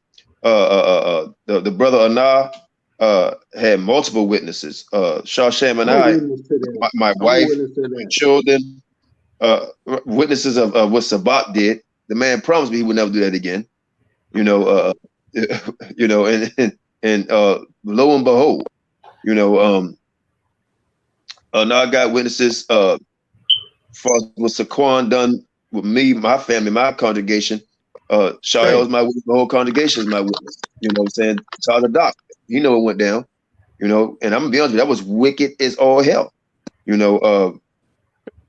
I forgive the brother, but I mean, when people still doing things like that, man, it has to be brought to light. But what I find funny, and we'll open the doors up for phone calls, so people can come on, and be mindful when you come on. Please don't drop no F-bombs, and feel free to come on and speak your mind. Speak your mind. You don't have to come on to agree with us. I'll let you know that right now. But we will talk back with you and have brotherly love with you, and you may not like what we have to say. You know what I'm saying? But we're gonna do everything decently in order. We just have to be mindful, man, who we letting people lead, because these people will judge the hell out of you, right? They will judge the hell out of you, right? But when it comes for them to get judged, you can't do this, you can't do that, you can't say this, you can't say that, right? I watched another camp, and then Shashan put the link up. I watched another camp, said they thought they were gonna go to something and talk about something, and when they went to talk about it, there was maybe 1 or 2 elders left, right? But when the cookout came up and the live concert came up, everybody was dead, dropping like it was hot, So this is the type of thing that's needed, and it's going to continue on this end. Trust me. We doing this in all different states of fellowship with people, different states in South America, in Africa, and in Israel. They done been to my home in Israel, so we setting this thing up. Well, not we, the Most High. They don't get big like Moses did, right? So, you know what I'm saying? So, that's what's going on. So anybody is welcome to come on. I'm gonna let the brothers go ahead and just conversate. It's an open floor now. We don't have to stand in no order. We can all just talk, but the floor is open. Anybody want to speak? Go ahead. Well, I just want to say this, man. Like, I understand what you guys saying and all that. And you cats might think I'm a little bit carnal, and if they take it there, yeah, I'm a little bit carnal. Like, but if a man disrespect your person, let me say this, man. Mm-hmm. Like when I said something about the house of David, it was true. So I didn't attack anyone's character. I spoke about what they was doing. This dude going over to Israel, getting down fake jewelry, a little $1.50 damn change, and selling it to brothers for like $60. This man getting paid hand over fist. One of those damn chains that I had on my dog tags in the military. He had fixed that to some, and I know the damn thing is not real metal. He had fixed it to something he got from Israel, and he come over here and sell that for $60 a pop. You understand what I'm saying? So the man getting paid, but the scriptures say we're not supposed to participate in usury, right? So he was doing usury against his brother. The man didn't like it because I brought it out. And I said, yo, man, unless they can show me otherwise, every damn time they have a summit, a week later, 2 weeks later, what do you see? You see them on a damn flight going to Israel. Stop me where I'm lying at. What just happened after this past summit? Did you not Ottawa on a damn flight going to Israel? Is that just coincidental, or should a damn light go off? At what point are the people of Israel going to say, hey, what the hell's going on here? Been doing this since like 2014. You don't have no apartments, nothing, no real estate, no land, no nothing. But you know what I mean? We going on what, almost 7 years? What do you have to show for? You're supposed to be a government. So the reason I call those men out, because they're self-appointed governors. So if Zabak is committing adultery, it's your responsibility to call him out. Then they want to make it. Oh yeah, we don't this. So if Yaquab is damn guilty of grooming a little young child, she's a child, and so of course she's going to speak in his favor. He don't already groomed the child, right? He done manipulated her mind. You see what I'm saying? So now she's suffering from cognitive dissonance. So when the right information trying to come to that young sister and say, listen, you're not supposed to be dealing with a man like this. This man might be in the spiritual world in 10 years, in 20 years. What are you going to do then? Don't you know, according to the law, she's stuck. If that man violated her, she's stuck until he does die. You see what I'm saying? She's stuck with him until he passed into the spiritual world. No one's speaking out against that. You know what they say? Nah, Yaquab's a good man. I don't think that was his intent. They keep trying to make excuses for these dudes. You see what I'm saying? And you see how the brother just brought out about this guy Parazal. I can't really speak to him. I don't know him. But if the man done, how the hell, if he done this, I challenge any of you to justify, how in the hell is this man still in the council? How in the hell if this man's still in the council and every single those men that's on that council, you're going to call righteous? And they know that this man did that? That's right. Not Miss Righteous, man. If they're not calling them out, you have a responsibility and a duty as a leader to call them out. And that's why they don't like me. You see what I'm saying? But again, I'm not here to be like, man. I'm not here to be like. I'm here to tell the truth, man. And Negroes don't like that when it's cutting that. So that's what it is. I'm not telling the truth, though, about him in that situation with the girl. Because when they had the summit here in San Diego with the Gorilla Hebrew and them, we had represented it, I came. The girl had came. She came with Ainat, and another young lady came with her. I knew the situation already. I didn't say nothing to her. Right. But, you know, I got a homecoming spirit. The sister had ended up braiding my hair while she was down here. So, you know, she was feeling a certain way. So we was just talking while she was braiding my hair. And she told me exactly what Ainat said, even more. Even more. Okay, now you did it. Now you gotta let it out. Brother, yeah, no, for real though. And she confirmed it to me. She confirmed it to me. Wow. You feel me? On everything. I got pictures with the sister and everything. Huh? See that? I got listen, and I'm still in contact with the sister on Instagram. Wow. You feel me? Yeah. See, these brothers, bro, I can't I don't follow no man, but I can't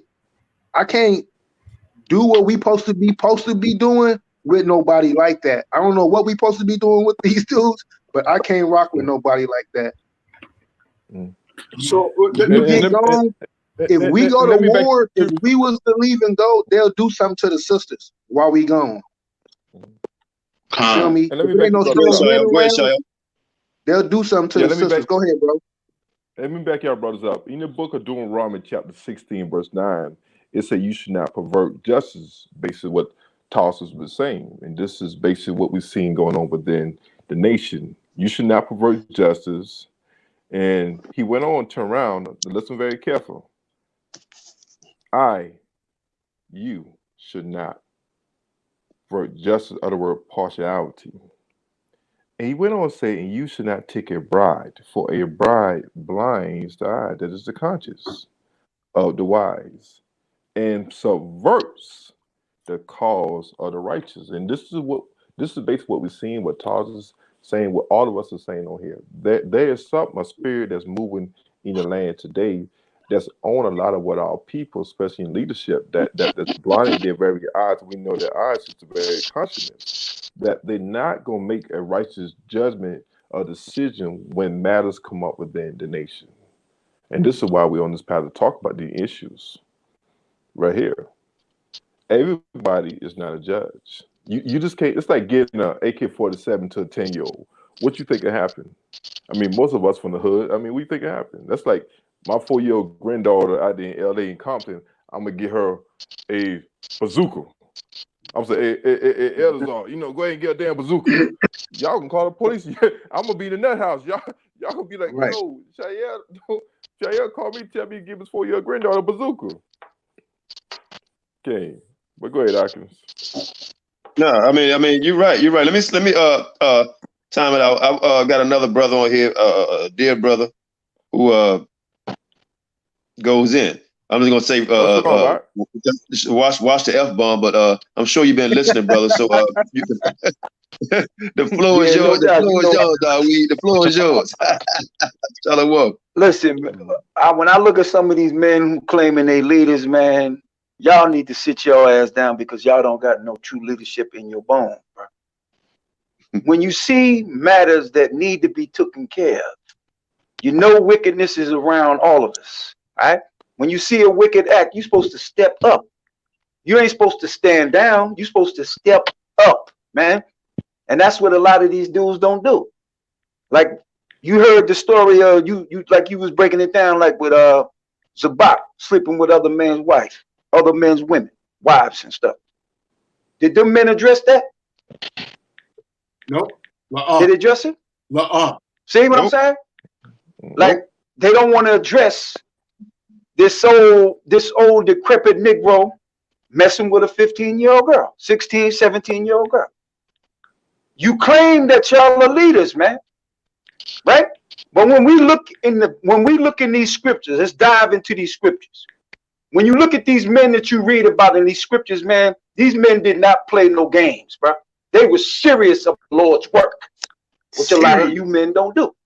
See, you want the title, but when it's time to step up and be the leader that you claim you are, you Negroes sit your ass down and be a bunch of chumps, suckers, man. I see something that need to be taken care of. I'm gonna step to that person. I'm gonna say, listen, it's shut down. You're gonna shut it down now. Period. That's it. Over. Or you out. That's what you need to tell them. Come on. All praises. All praises. And that's the issue that we having, man, because you're being bullies, you this, you that, you third, but nobody's speaking. I've heard stories like, well, the brother's doing the work. And it's hard to get me upset, but when people keep on talking about what brother, they doing the work, they're on the highways and byways. What the hell is the work? You understand? Do they really know what the work is? Standing on the corner screaming and making white people kiss your feet is not the work. Nope. Not even close. Going to state to state, getting women, getting them pregnant and leaving is not the work. Definitely not. Going state to state and having worked in 20 to 15 years is not the work. Right? So, I mean, for me, and I'm sure brothers on this panel would agree, it's more to it than just going on the street corner. It's more than to it than having 100 people in your congregation. It's more to it than that. You got to do more than that, right? And for me, anybody, right, that can take reproof, that's a brother to me. You understand? Anybody that can shamai, sakwat, right, can take that as a brother to me, right? Any brother that can say, hey, come on up, man, your feet hurt, brother. God damn, your legs are swole up, man. Hey, sit down, right? Let me put your feet in this hot water. You know what I'm saying? That's a brother to me, you know. But these guys, look, I was left in New York, man, at 2 o'clock in the morning with my wife and family. Nobody took me. I only had one brother that said, you know what, you come chill with me. That was a brother out of AOC, Ashar. My wife and 2 other brothers with me, and Sabat when he let me go stay at his crib. And I was in New York. We had to sleep in the subway system to 2 to 7 in the morning.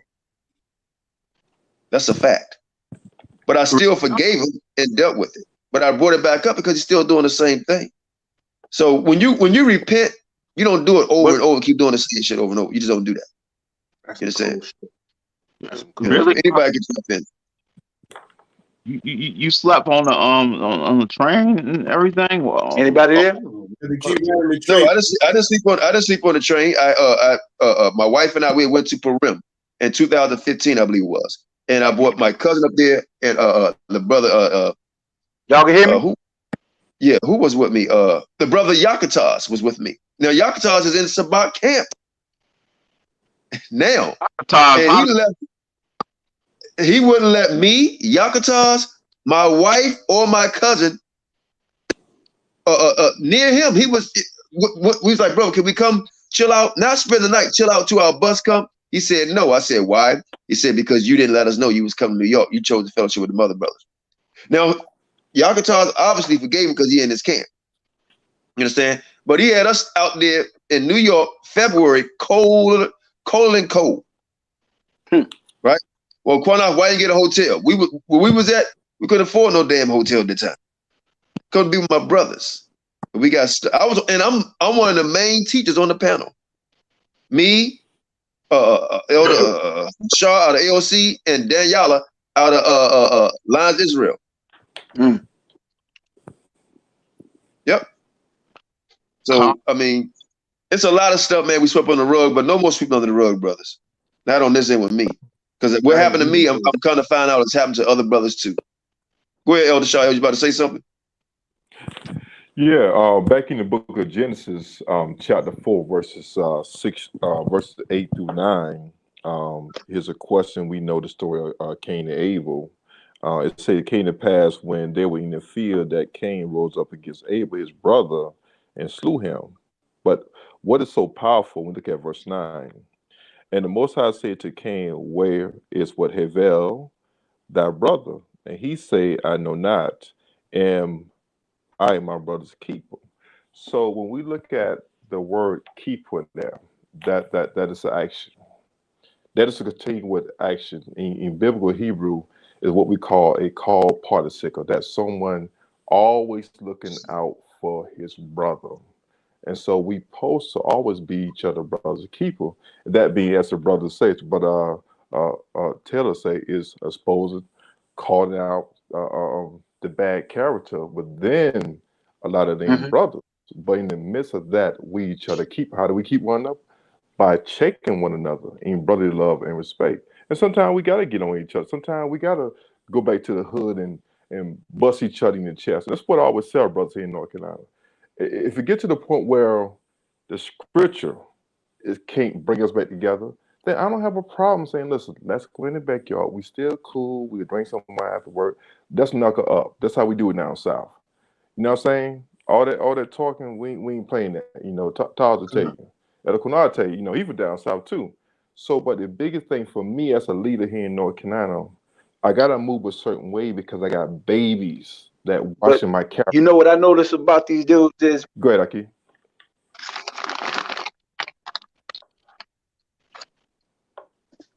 Go ahead, brother. Go ahead, speak. Go ahead, John. Go ahead. You there, Doc? Yeah, what I notice about these men is, listen, y'all, you cats, you want to be leaders, but let's look at your character. Cain. You know what I'm saying? You know what I'm saying? When we look at our Messiah, man, and none of you men have that characteristic. All right? Our Messiah, if he was on this earth right now, any wickedness that he see going on, he let it go. He would step to you on it and try to correct the problem. But if you don't want to correct the problem, you're going to know the result. See, a lot of y'all want people to be hush hush. You know wickedness is going on. You know things is going on that ain't right. But you don't want nobody to say something. You Negroes think you above everybody else. Let me tell y'all something. Them titles that you got are fake. You have no power at all on this planet. You are not recognized by no nation on the planet. You got nothing. Period. You are nothing in this world to these other nations, man. We are a nation in exile waiting for our Messiah to establish this government. Okay. That's what we're waiting on.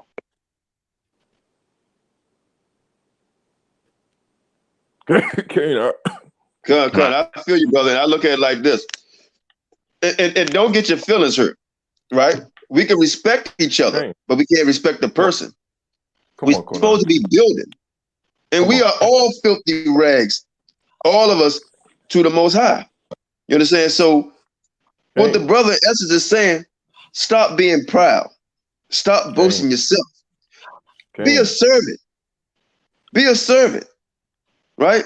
And be a helper and a love. The love you're supposed to get to your brother. Oh, I'm big chief, blah, blah, blah.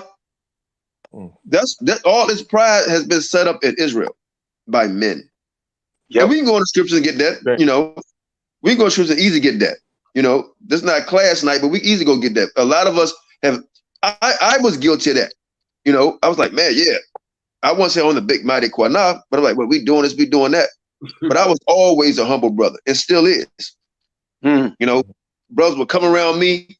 Oh, Quanah, I said, hold on, brother. I go to the restroom just like you do, right? I do everything that you do, but probably I don't know what you're doing, but I'm pretty sure I've done some of the stuff you've done, right? At one time, I see one walking past. I said, God damn, whoa, you know, you know what I'm saying? And, I mean, come on, let's be real. Let's be real with each other. You know what I'm saying? I've cleansed myself from staring at a woman like that through the power of the Most High. You know, but we still just creatures. This is flesh and blood. We understand this, right? But we're supposed to love each other and help each other out. So all this pride being lifted up, boasting up, the Most High hate pride. He hates it. Come on. He hates pride. And I pray that the Most High starts sending humble brothers around me. Humble, tough brothers, though. And he's blessed me with it. Humble brothers, but tough. You know, the brother taught the dog, don't take no, you don't take it, I don't take it. So none of us takes it. You know, none of us take it. So, take it. That's what they don't understand. They don't know. And that's why with this One West thing, and it's not just in One West. Okay, this is outside of One West. You got other brothers, other organizations don't have damn thing to do with One West. They do the same thing. They rob, they steal, they sleep with men wives. They do the same thing. But we have to come together as a unit, a family, and start somewhere. What we doing ain't gonna change the world, but we have to start somewhere. We got to clean our house first before we can clean anybody else. I say something? Yes. Who's that? This is Amaziah. I'll call him from Philly. Go ahead. Yeah, Zabak and HOI, they came to Philly 2 weeks ago, you know. And I don't know if you've been to Philly before. Quanah, Elder Quanah, you been to Philly? No, I haven't. Oh yeah, they came 2 weeks ago and everything. It was It seems like they got a HOI now. They got HOI Philly camp and the HOI Jersey camp. And when you was with the box, did they have a HOI Philly camp or an HOI Jersey camp? Listen. Through the power of the Most High, we saved that camp. Okay, they came down here to fellowship with us in FOP. We used to go to in New York because nobody would fellowship with Sabak because way back in 2012. What we talking about, he was doing the same damn thing, stealing money, sleeping with people's wives. And that's a fact. You know, so I was like, damn, you know, this is crazy. I found out later, you know, but it was never a HOI in DC. Now it's a HOI in DC. The man would go to other brothers and try to take brothers out your camp. He did that with me. He would come get everybody's phone number and try to take the camp from you. Wow. He tried it with me. Yeah. You know, but go ahead, bro. You speaking? Go ahead. Because 2 weeks ago, when I was trying to talk to him, he's acting arrogant. You know, this is my third time seeing him. Because even last year, you know, I think in August or something, or September or something, or the second time last year, he came to Philly again, and he wasn't acting right. He was acting proud and everything. You know, I was just trying to ask him a question. You want to talk? He's like, go ask the other brother. Like, what in the world? Where's this attitude coming from, Zabak? Oh yeah, yesterday, I saw this cult member from ICG JC, you know, older brother, you know, great white hairs he had, you know, and I told him I was trying to tell him that the so-called comforter, Jermaine Grant, that the leader, is in jail, you know, locked up, and he didn't want to hear, you know, he was telling me that, oh no, I don't believe that. I told him to check out YouTube and everything, because I told him.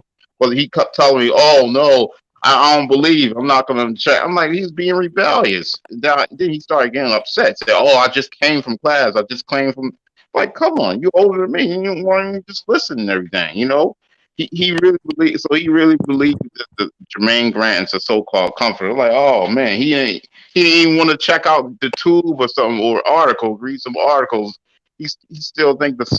Well, brother, don't be surprised, brother. Even the devil has his minions, you know. So I mean, at the end of the day, the devil got his minions too, whether they old or young, right? So you just might have a man pleaser, you know. So I mean, we can't save everybody, and what we're doing right now is to reach out to them brothers. But I'm not trying to pull wine and these brothers, because they're gonna do what they're gonna do anyway. We supposed to warn the flock. That's what we're doing. We warn the flock, and hey, look, whether people want to believe it or not. Behind the scenes, we setting something up, right? Next week, I'm gonna have a meeting with the brothers, you know, and we setting something up. Trust me, on a major level. You know what I'm saying? So people will see. Anybody want to be part of it is welcome. It's welcome. You know, you can. My phone number, right? My phone number is on the description box right now. I've been up there for 6-7 years. You can call me. Most I will. I'll answer. If I don't, leave a message. You know, you call making threats, I'm used to it. You know, so we ain't gonna be calling making no threats. Quinna, we ain't having none of that. No, we ain't having none of that. What I see, because I don't take. I mean, me personally, I've been in the world. I've been shot a few times. You feel me? They didn't brought me back to been dead. And it's like you can't take stuff like that lightly on your life. We shouldn't have other Hebrews doing that. To other Hebrews, especially when you know they really trying to help. You feel me? I can understand personal strife and brothers got real personal issues going on. You know, like earlier today, I got a phone call from one of the elders out here in Cali. A lot of people was disturbed about what we were saying about the Civil War. You feel me? They think that it's real. You know, that it's real physical. You know, it's not. You know what I mean? It's just us. Just purging out, you know, the adulterous people around you. You take to your house, they want to sleep with your wife. You feel me? They want to break the 2 greatest commandments. Because I respect my brothers. Me, personally, I don't do stuff like that. Not even in the world. People will tell you about me, not even in the world I did stuff like that. That just was never my thing. You know what I mean? I didn't just seek to do that. But, I mean, we just can't have brothers around us like that, because brothers like me, I get offended. You feel me? And it's not about, and it's not about being insecure. It's about trust.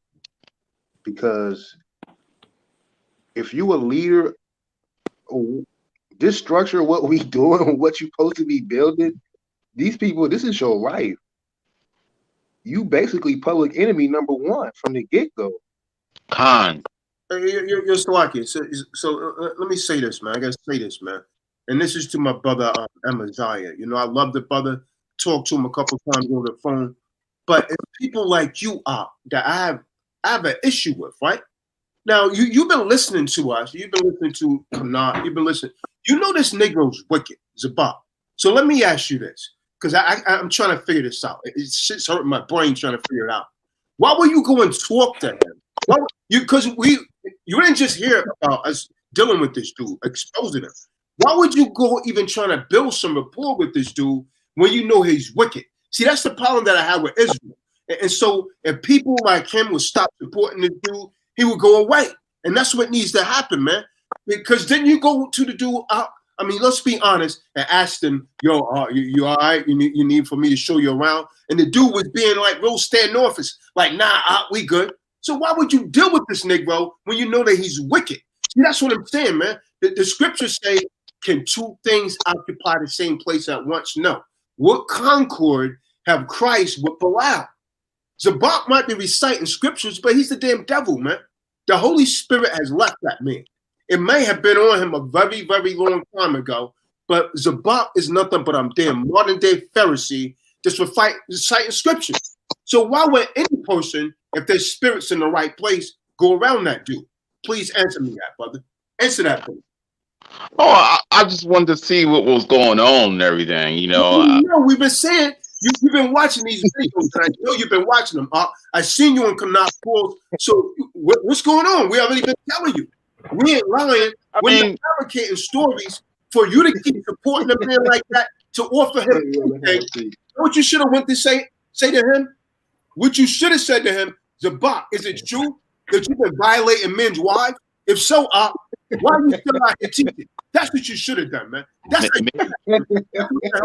right. I should have did. You're right. I should have did and everything, you know. But I was thinking, you know, they would try to get carnal with me if I would have, you know, told them that. Maybe I'll tell them that next time. Then you call us. Right. You call us. You call the drop squad. Call me and Eliezer. We build the next jet. You understand what I'm saying? Yes. Yeah, because I remember. It was this other camp, GMS Philly and everything. They was getting carnal with me, GMS Philly camp, because I had this ex-GMS member on the phone, Y'all Kanan. You heard y'all know Y'all Kanan, right? AKA the Avenger. Yeah. We know. Oh, y'all do? And he was on. I had him on the phone. That was a couple of years ago. I was like, "Oh, you want to talk to GMS Philly?" He's like, "Yeah, let's talk to him." So then they start, you know, when they heard that, when I told them that Y'all Kanan, the ex-GMS member, was on the phone, they would start getting carnal with me and everything. I'm like, "Wow, this is because he made videos about them, about GMS cutting them." So that's they wanted to get carnal with him. So I was there, so he was getting carnal with me and everything. You know, like, damn, you guys in let me say something, bro. Let me say something. Years ago, we had stopped putting up videos, right? And Shawshank will tell you why. That because I said it. I said, man, we're gonna stop putting up videos because this is like a game to people. And people say it again. Entertainment. They want to see. Yeah, it's like I said, Shawshank, it's becoming like entertainment. And they start, oh, them niggas fell out, they lost the oil and blah blah blah. They dropped the plow, you know. Anyway, I just find it hilarious. But because I'm gonna tell you what you actually did, brother, and you're a good brother. I can tell it in your spirit, and you care for people like I do. You know what I'm saying? I can tell. And what Tazadak is just, and I'm glad you're sitting here taking it because it's correction. It's correction because what we have to do, we cannot be a fan. We cannot be a fan. Right? All that, come on. All that, we cannot be a fan of this type of stuff. We cannot be a fan to the Falaparies. You understand? We cannot be a fan to somebody who could pop scripture just like that, right? And you got people following them, right? And what you're doing is when they see you, because they span the video around, they see you there and other people there, this man must be righteous. You understand? So you know what I'm saying? So we have to stop that as a people. And every man, as far as I'm concerned, and I know certain brothers personally that know of this guy being around people who want to sleep with 15-year-olds, who know this guy was in. I know people that's in his camp that know he was in a car with another man's wife and still around this guy. To me, I look at all you brothers that fellowship with them as you participate in them type of acts, right? You can't go to a gay bar and say you straight. You know what I'm saying? So for me, if you're around that brother, I can't help but look at you and put you under the same umbrella. right? See, on this with the brothers here, we go check each other, Time. right? And we gonna be meek and humble enough to say, I give you an example. Me and Taza Doc, we was on the phone with a brother, right? Taza Doc misspoke. He came back and asked me the very next day or that day, came back and said, you know what, I was off, I apologize for. He didn't speak against anybody. He just thought he heard something and said it differently. Just that quick, boom. Right? Huh. So, I mean, when you go to a brother like that, you heard it. Like you said, the first thing you say is, man, they saying this shit about you, brother. Right? Somebody come to me, I was like, man, no, that's a lie. Right? Where they proof at? 2, 3 witnesses they proof. A whole congregations for years and years been going on. That's the proof in the pudding. So, I mean, we're not going to stop everybody. You know, that's not our goal because we couldn't make it. That's why Most High, Shaul, Elder, if you can give me that scripture where I think it's in Numbers, where it talks about when the Most High took the spirit that he put on Moses and gave it to 70 elders. I think it's in Numbers, if somebody remember that, I think it's Numbers 19 or Numbers 9 or 23, one of them. Let me see, can I find it myself? He took the spirit off of Moses and gave it to others. It's not just no one man know the truth. Right, and they gotta have that same spirit, brother. Like you should not have been surprised when he gave you that spirit. I'm gonna tell you why he gave you that spirit, because he recognized the spirit in you. He recognized the spirit in you. There's Numbers 11 and so 25. There we go. Can somebody read that for me? Let me see. I can get it myself. 11:25. Numbers 11, verse 25. Get there. Okay. The book of Numbers, chapter 11 and verse 25. About there. 1 second. Verse 25. It say, hey, Yehoiah came down in the cloud and spoke unto him and took up the spirit that was upon him and put it upon the 70 elders, and it came to pass that when the spirit rested upon them, they prophesied, but did so no more. That's very powerful. That's right. So check this out. They got to have that same spirit, brother. The spirit that Moses had and other leaders of Israel had is the spirit of Mashiach Yahushua, the spirit of the Most High. So if they don't have that spirit, brother, they're not operating in the spirit. They operate outside the spirit. Right. Anybody, that's why my phone number, anybody call me, I pick up, I try to. And that's the fact. You know, am I wrong on stuff? Yeah. But we gotta be servants to the people. All of us are servants, man. We're not doing this for fun. We're not doing this for fame. That's a fact. You understand? So every single one of them brothers, you know them brothers that was out there with him? A few, like Torah. I seen Torah. What's about the brothers in Philly? Oh, in Philly? No, I don't know them. But it's a Philly camp now. Yeah, well, tell them to watch this video. Yeah, put me on a conference call with me, Shashay, and Taza Doc. The brother Amaziah, when he was walking by, he was literally talking to me on the phone. And I was like, yo, record him. Because he was like, yo, the box out here he's talking about marriage. I was like, that damn demon, man. How in the hell is he talking about upload it. You stop me where I'm running. Right. Right? I said it. And then another brother said, yo, oh yeah, the bot was out here in Philly. Did you take a picture? He worshiping this damn man. It's like this damn demon, man. This dude is like, no, I didn't take no picture, but I was trying to get a little short video on it, right? Because I had told the brother to see the video. I was going to upload it and break it down because he was talking about a man does this. I was like, this dude done violated how many men's wives? And he's coming out of his face like that. Come on, man. That has to go, man. We can't. Hey, some of these niggas think they movie stars, bro. Come on. Yeah, definitely. A concert. It's like a concert to them niggas. They put on concerts and shit every weekend. Like they got fans and shit. You know what I mean? Like it's not even that serious, man. I mean, I ain't no hater. I don't care what nobody do, and I can't be mad at how they get the word out. Some of them rappers and all this other stuff, man. Are you a rapper or a priest? What are you, man? I've confused my damn self, man. Which one is it? Like, tell me, man. Explain to me which one is it so I can have a good understanding. But you look at, I don't know. I'm confused. Help me understand. The reason why Zabak, the reason why they think they rappers, especially Zabak, is because they just made a music video. Hey, did y'all see that music video? I don't mean to cut you off. Have y'all seen that music video? No. Have you seen it? No. They made a music video. They got a HOI anthem. They made a music video talking about they ain't going nowhere. You haven't seen it? They rappers now. Now, hold on. I'm glad you said that. That goes to show you the arrogance of these brothers. Yeah, it's pride. It's pride. You see what I'm saying? Yeah. You can basically what they saying is you can say whatever you want to say. We ain't going nowhere, right? But that's why they're gonna go and Sheol on the left hand side. You understand? So I mean, that's crazy. I mean that goes to show you the pride. I'm sorry, Eleazar. That goes to show you the pride.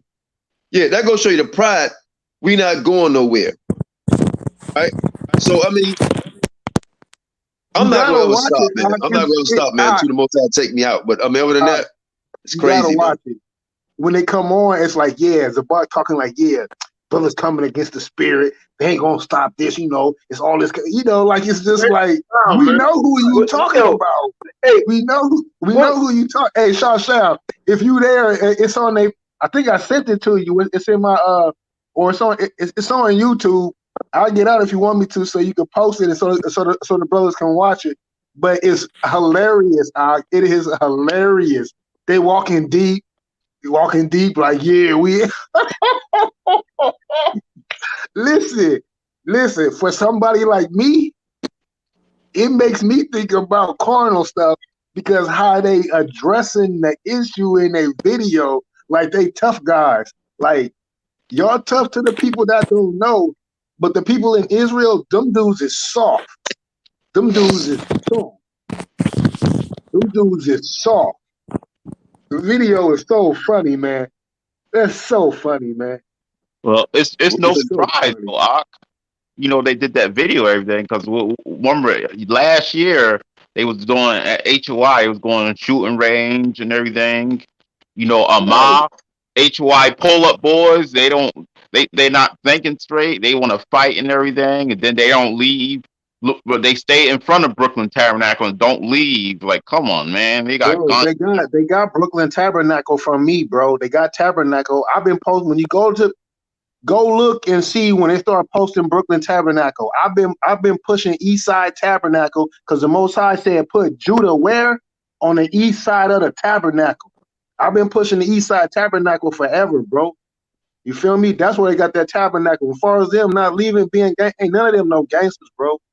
None of them. Sham, can you put up the link so we get somebody else on? Sham, put up the link straight up so we can get somebody else on.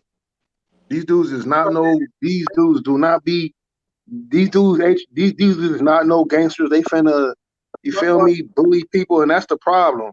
So what you guys see, this is the problem, man. They wouldn't be able to do that without the support of our people, though. That's what we got to look at. Yeah. There's a faction of people still supporting them. You got a guy in the room right now saying, I love Zabak. He brought me into the truth. Negro, he didn't bring me into the truth, man. He brought the damn lies. See, they can't even discern the damn truth from lies. You see what I'm saying? The man is about everything that he's telling people, man. The man is leading you.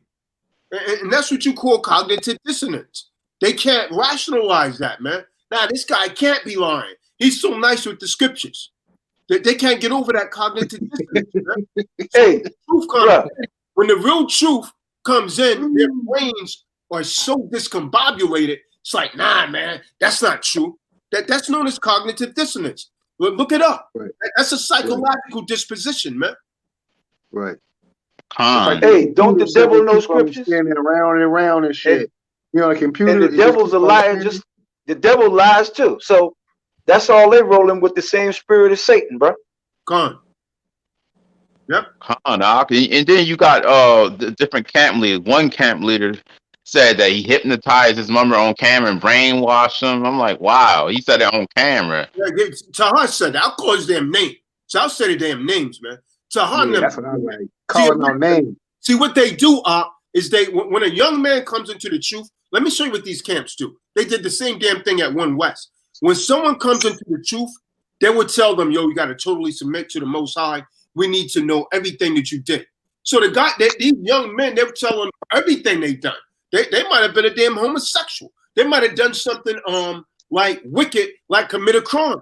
And so what they would do when they try and leave the camp, they was like, yo, we're going to expose you. So they won't leave. So they say, if you leave, we're going to tell what you confessed to us in the beginning. You see what I'm saying? So that's brainwashing, man. That's brainwashing and blackmail. So that's why a lot of those people that get caught up into those vibrations won't leave, because they brainwash them and they don't want to be exposed. Well, let me say this. This right now is not a plea. I just want the people to understand. You got many so-called leaders throughout the nation of Israel, right? And mostly people that's in One West deal with the Mashal Yasha'Allah, right? So we asking them to see what they're going to say. What they're going to say about the dude, what Anas said about Parvazah. What they're going to say about Sabah. What they're going to say about not just about anybody affiliated with them. What they're going to say about Mathathawa, the statements that he made. You understand? So at the end of the day, the Most High his true servants or saints or whatever going to rise to the top. Man. So when we say ain't nobody going to stop us, that's all right. It's a pit waiting. It's a pit waiting. You know what I'm saying? It's a pit waiting. I mean, we can't put them in it. We just here to just try to wake y'all up. I mean, we all got the gift of gab. We can do a lot of stuff, but at the end of the day, man, it's up to you guys. It's up to you guys, right? Because when the Most High come back and he say, was you warned? Was you warned of these men? Did these men try to speak to you? Were they humble to you? Were they respectful when they tried to come and talk to you? I sent them meek, I sent them humble, I sent them loud to try to talk to you. And you going to continue, I love Sabak. I want you to come on this live. Right. Why don't you come on? Yeah, send him a link. I want you to come on this live to what you love Sabak. Yeah, you're supposed to love your brethren. You're supposed to love your brethren, right? I do love but him. I love you. Do you love the brother, that wife that he was with? Do you love him? How about that? Do you love the sister that cayenne pepper got poured in her vagina? Do you love the brothers that won't speak out on this? Or are you acquiescent on the situation too? How long have you been in ours? Do you know of these things? Or you gonna be acquiescent and don't speak on it? You love Sabak. I mean, to me, that is such, you bypass. That's a fallacy that you just did. You bypass everything what people said and they say you love the brother. You're supposed to love your man. You're supposed to love your brother. We know that. But what about his actions? What about the actions? Right? What about who don't want to? You got a brother that's on here right now, right? That said, a man to try to have a conversation with him, he shunned him off. You know why? Because he didn't bow down. That's right. He didn't bow down. If you want to love somebody, I'm gonna tell you who you love. You love yourself first. Yep. Because you on this live defending somebody who's too much of a damn coward to come on here and defend himself. Q, can I say something? Yeah, go ahead, brother. Yo, let's deal with the facts. Zabak, who are you? Who do you think you are? You are nobody in this world, bro. You are nobody in this world. That's what a lot of our people need to understand about these men. These men don't have no power at all. You give them power. You make them think that they something more than what they are, man. It's time we got to put these niggas in their place, man. No more games with y'all, man. Let's get it right, man. Because the Lord gonna hold every man on this panel here accountable if we are not trying to warn the people of the wickedness of the men of this nation, man, or women. Period. And see, we coming on you women too. That's right. Sorry. And see, they think that they above criticism. Who y'all niggas think you are? You have self-proclaimed to be leaders of this nation. Was any of you anointed by the Hamashiach? Was you? Not one of you. But you got people up in these congregations, they worshiping you and they bragging about how many scriptures he know. He knowing scriptures ain't getting your behind in the kingdom. Period. All right? Hey, listen, let me say this real quick. You love Sabak, and I got witnesses to this. And Shashem get on here. He's my witness, brother's witnesses. Sabak had a brother. Sabak was at my house. And Sabak wanted to go down to the store that was in my building. Yeah, you told me that. He had the brother Sabal. That's at Sabak camp. Like I said, I call names. He said, come here, hold my staff. I'm going to the store. Sabal sat in the middle of my living room floor. And I said, what the hell is this man doing? He gave Sabal his staff. He had to hold that man's staff while he walked out the door. He sat on the floor in Indian style around a whole bunch of brothers in my home. Well, Quanaf wasn't having it. I said, man, get your ass up. What's wrong with you? I'm all right, man. Get the hell up off my floor. Indian style. What kind of crap this is? Wow. The man held his staff. Wow. In the middle of my living room floor while he went to the store. My thing is this. I got more. The devil's going to be the devil. He a biscuit fetcher. I got a problem with the ball for sitting there on the Indian style holding that man damn staff. He's definitely a biscuit fetcher. He's definitely a biscuit fetcher.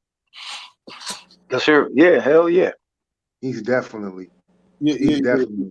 You know, to that brother that said he loved him, you know, Amos 5:15 said, hate the evil and love the good and establish judgment. You're not doing that by loving a wicked man. You understand? You're not doing that by loving a wicked man. Proverbs 17:15 say, he that justify the wicked and condemn the just, even they both were an abomination to the Lord. So Zabak is wicked because of his actions. You see what I'm saying? And you're trying to condemn just man by saying, oh, well, no matter what they say, I still love Zabak. It's because your spirit is off. That's why you won't come on the court. Come on the court and tell people why you love this man. He didn't bring you into the truth, man. He brought you into a lie. Because everything that this man say is a lie. He's a modern day Pharisee, man. He don't mean anything that he says. He's not living by any of that. None of it. Bring the donkey, your ass. Come on here, let's talk. Right. Because at the end of the day, man, bring the donkey, bring your ass. Right? Let's be a man. Let's do this like men. Right. Because tell on the night, man. Let's do this like men. Let's talk about it.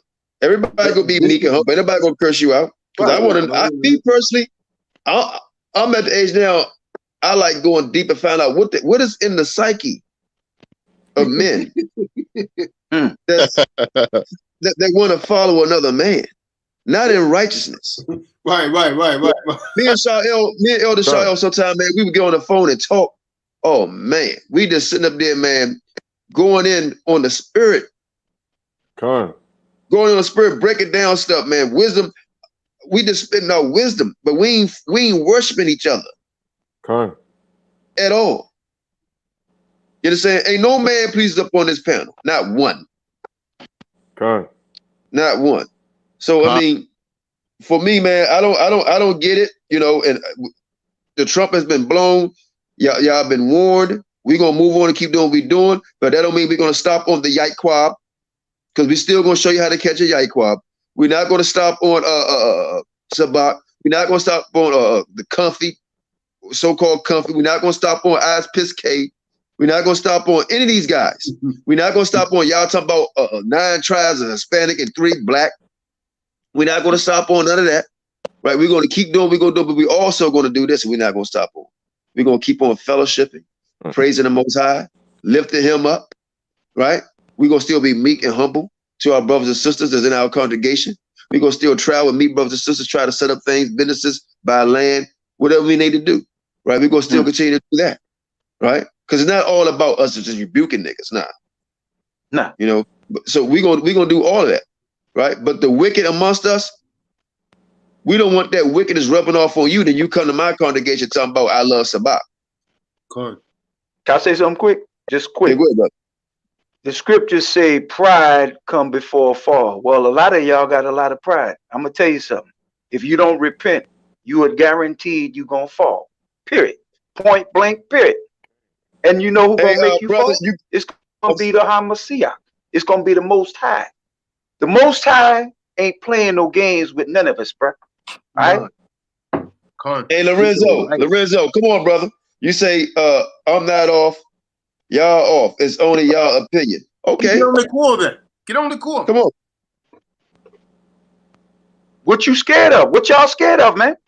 You claim that you're men. Right. You hearing us speak about what you're doing, and you want to defend yourself. So bring your ass on the panel. Hey, Jonathan, I love you, bro. It's the second time I've been out here with you, man. I love it. You and Tyler Doc, man. Listen, these dudes are scared. These dudes are scared. These dudes ain't no men. If you don't want to come on the live, brother, you can inbox me. I'm on Facebook. You know, you can inbox me. We can talk behind the scenes if you want to come on and do that. You know, we're not keyboard Israelites, and I'm not a video Israelite. Hey, can I say something quick? Statement on the board for a reason, right? He's trying to call attention to that statement. So why don't he come and speak that Viva Voce by his voice? And I do Michael also. Michael, you got something to say in the chat room. Come on the call. Come on the call. That's and right. Speak up. Gird up your loins like a man. Job 38 verse 3. Don't speak it in the chat room. Hide behind your damn keyboard. Come and verbalize it. Show your face. Hey, Zabak, I want to say something to Zabak. I got a name for your camp. We call it COI, Cowards of Israel. That's what you are, a pure coward.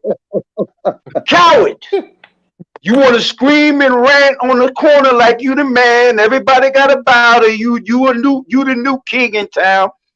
But to me, you a queen. All right? We ripping your ass right now, bro. And we ripping all of you now. Taza Ducky, we gonna get in his ass. We gonna get in your hunter fat ass, all of you, man. Because y'all are what y'all doing, bro. You destroying our people with your doctrines. You're lying to our people. You're telling our people they gotta worship you and honor you. You niggas ain't nobody, man. When you gonna get that through your damn head, bro? You ain't got no power to deliver no one. All right? And by the Lord's grace, you niggas are still living. And this is what y'all do. This is how you prove to the Most High you thankful, that you want to have rigor over your people. You want to rule over your people. Come on, man. Wake your black asses up, man. It ain't no game no more, bro. That's why civil war. Through war, things gonna change. And the Lord gonna bring the war, and he gonna bring the change. And this is like really going at the congregation, man. Let the warn the flock, man, because I've seen we had a brother on 2 weeks ago who said that he wanted to kill himself because they put him out the camp and he wanted to commit suicide. Yeah, that's right. I remember that. Put him out. They said he was not going to be part of the body anymore, so he wanted to kill himself. Wow. And we got someone else. We still had this type of stuff going on, man, and a lot of you people who know it, you know, is and you sit back and do nothing. If you look at the One West, not all brothers, but you look at how the Most High separated that thing. Man. He separated all these different camps, separated all different doctrines, right? And damn near every one of the leaders is wicked as hell. And that thing fell because nothing but pride. Pride all the way across that thing. Nathaniel, Rakar, Yehani, Tazaducky, you just say all of it, man, all of it. And I fell in that trap, right? Not with pride, but I'm like, you know, I looked up to these guys, and a lot of y'all look up to them, and I understand that. You know, wow, they know the word, they know the word of God. Oh wow, I can't believe I never knew this. They woke me up. No, the Most High woke you up, man. They made you these guys as a vessel, a voice, right? But then you follow the word, not man. Acts 5:29 said we ought to obey God rather than men. That's right. You understand? So a lot of times you're going to hear brothers speak out of anger. This brother been in the knowledge over 20-something years. Dawid. He speaks like that because they had him trapped in there. He was on a council where he got judged wrongly, and they didn't even apologize to him. No? Can I say this? Can I say this? Yeah, go ahead. It's going back 26 years ago. 1994, right? Incident happened around where I live at. So some brothers and I, we made up out, because it was an incident that happened with my sister and this girl, little girl, they fought, broke it up. And little girl threatened me, right? Said she gonna get her father to kill me and everything. So I went a little crazy on that, So the brother that came about, he was in the school. So me and him, we made up and everything. So some other brothers that was envious of me, they ratted me out.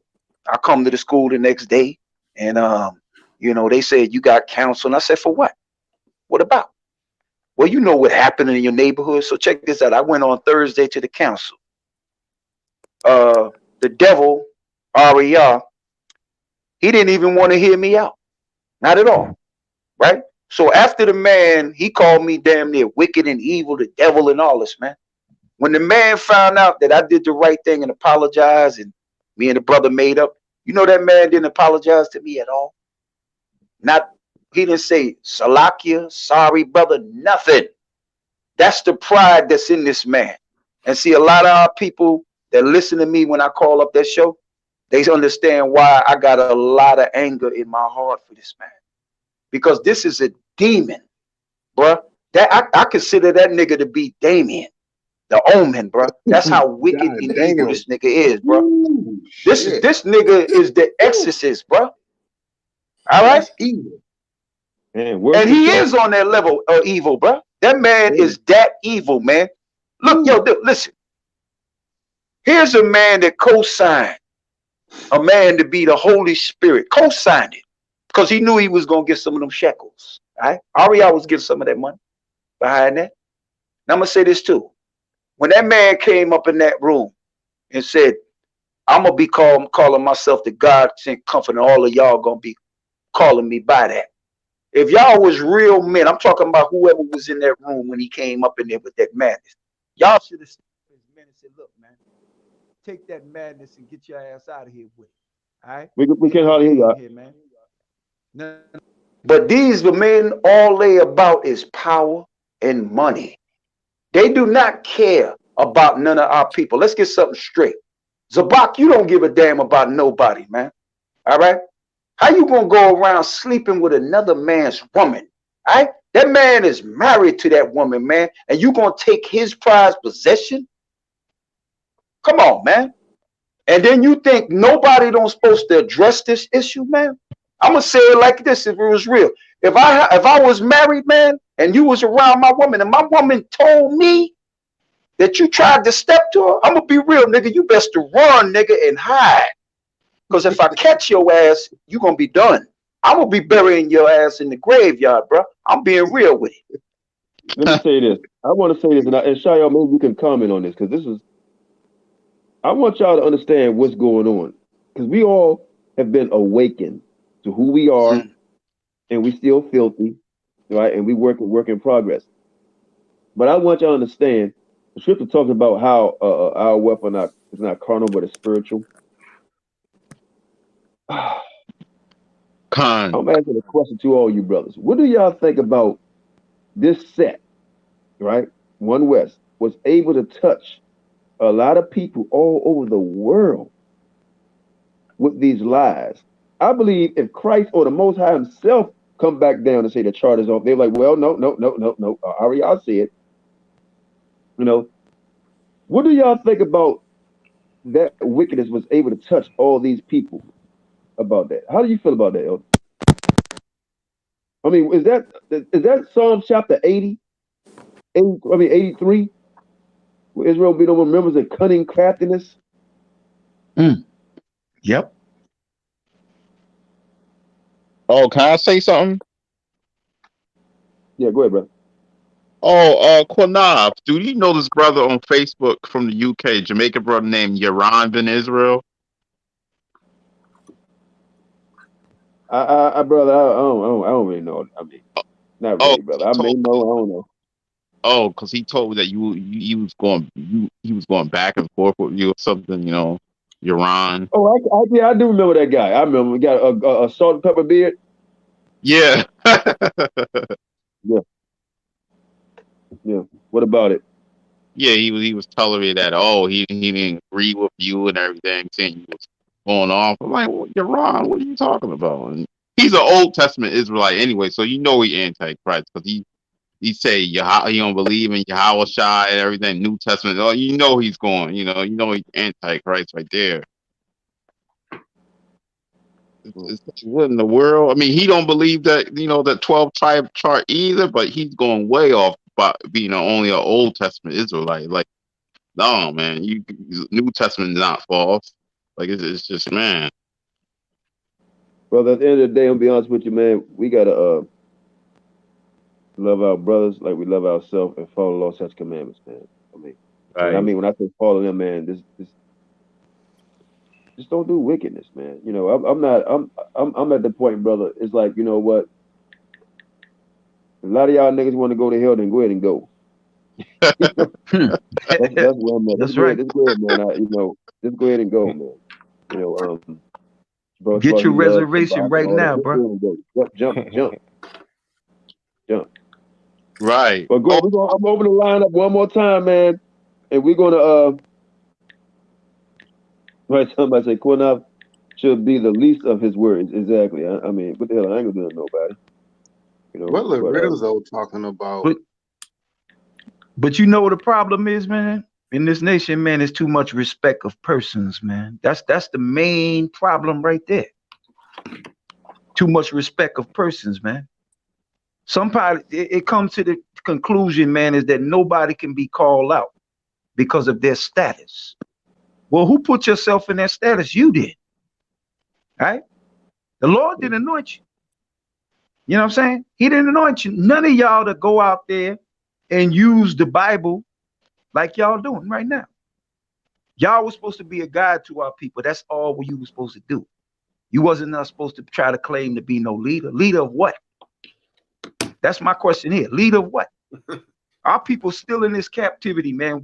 Every man on this panel, we waiting for the Hamashiach to come back here and set the record straight.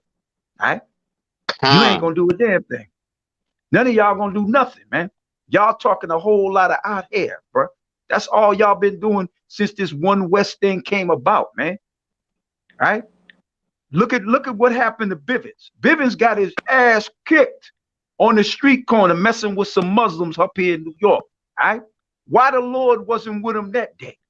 If he was such a prophet, like a lot of y'all want to claim this nigga was when he was alive, man.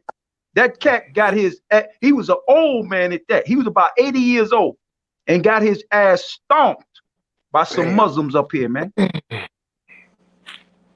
right? Like Tazadak said, Ariyah got that 12 tribes chart, bro, from a book.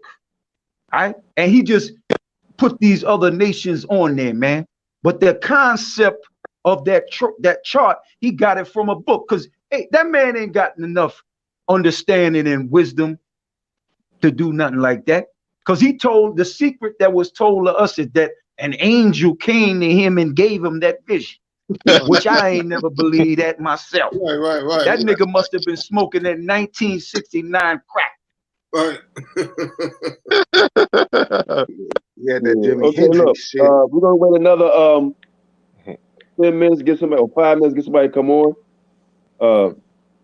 We got a lot of Shalom, things coming up. I gotta get up in a couple hours, man. Yeah. I got a debate coming up. Build with a blessing, man. Definitely I'll build with y'all brothers later, man. Yeah, shalom. I got a shalom. Yeah, be blessed, man. Peace. Shalom. Same to you. All praises. What's that? LGBT, whatever. These black people, man. They think the LGBT, whatever the alphabet thing is, right? It's better for the black community. It's good for the black community. So this should be hilarious. We're gonna be talking to him. They're not coming on this platform. I'm going to another platform. We're not having that wickedness on this platform, but I'm going to another platform and deal with that situation. But anybody got anything to say? Want to say something in closing, man? Because we're going to shut it down. Sham, get back on here, brother. We're going to shut this thing down. Yeah, I do. Quinab, do you know this other Zaquan Malak of HYK? He's from the Bronx. HYK. Oh, it's about Malak. I mean, yeah, Mathaf. Yeah. No, So he's not in New York. no, He's Zaquam. from Jersey. He's from the Jersey. He's in New York. He's from the Bronx. Zaquamalak. The name sounds familiar, but what about him? He got a camp. They started out in Jersey. They got a camp in Philly. And I think Taza Doc know him. Zaquamalak, light skin brother. Yeah. Yeah, I know him. Hey, Kana, he was at that first seminar, like at your place. It was a Okay. he looks. Oh yeah, okay, yeah. I know what you're talking about. I think he's of the other damn nations. You see what I'm saying? I don't even think he's. Right. Yeah. Wow. I think he's a I know damn. what you're talking about, though. Yeah. What about him, brother? Yeah, the brother we was talking because he's in league with Zabak and everything, you know, because last year, you know, him and HYK, his camp HYK was Zabak's camp, you know, but a couple of years ago I was talking to the brother Saints of Thunder. Do you know Saints of Thunder? Nah, brother, I don't know. The brother Adiala from Saints of Thunder. We was having a three-way phone conversation with Zaquamalak of HYK. And then the brother Adiala of Saints of Thunder, you know, called the brother a Pharisee, Zaquamalak. Then Zaquamalak over the phone admitted he was a Pharisee. He's like, yeah, I am a Pharisee. I was like, wow. I was like, wow, why would he said like it's nothing wrong with being a Pharisee. He said he's a Pharisee, like it's nothing wrong with being a Pharisee. I'm like, oh, that's bad. That's crazy. I mean, a lot of us Pharisees, brother. A lot of and Pharisees, man, they just, you know, they against Christ and they want you to worship them. So I'm not a damn Pharisee. Most I will, less than I'm not, you know. But yeah. All right, Shah Sham. Y'all brothers want to say something? Closing. Eleazar, Tazadak. No, I'm good. Eleazar. I'm just keep it short. Like, we'll just say, man, y'all need to just stop letting these people do this to y'all. I need to expose them, bring them out, bring them on the show. We know you're afraid to come on because you out of order. We got somebody coming in right now. Go ahead. Hey, Shalom. Shalom, Abia. Shalom, Quanaf, Tazadak, Eleazar, Sharshem, Amaziah. Hey, you don't mind me saying something about the situation real quick? Go ahead, brother. I mean, this adultery thing, man, it's getting out of hand, and it's like this, you know, me observing this guy in House of Israel for the 7 years that I've been in the truth, you know, going back to when I was amongst Tahar and GMS. I mean, these cases of him going and taking other men's wives has been an issue, and it's been an issue for a very long time. And yet, all the way up until I would say the last 3 years, since 2018, you know, there's been brothers here and there, like, you know, that would address it. But now this is finally being brought to the forefront, and it just amazes me that you have people that watch this guy that, you know, like the brother Jonathan Taylor was saying earlier, if I'm making the correct identifying the right brother, saying that it doesn't matter about how much a guy is deep in the scriptures. Is he living those scriptures? And is he applying that to his life? And then, you know, hearing all the things that I've been hearing over the past year, because I've been going back and forth with these clowns, you know, for a minute since last year, like the brother Eleazar told me, and like another brother, you know, that's out in New York, way out in New York, have been telling me, and other brothers as well.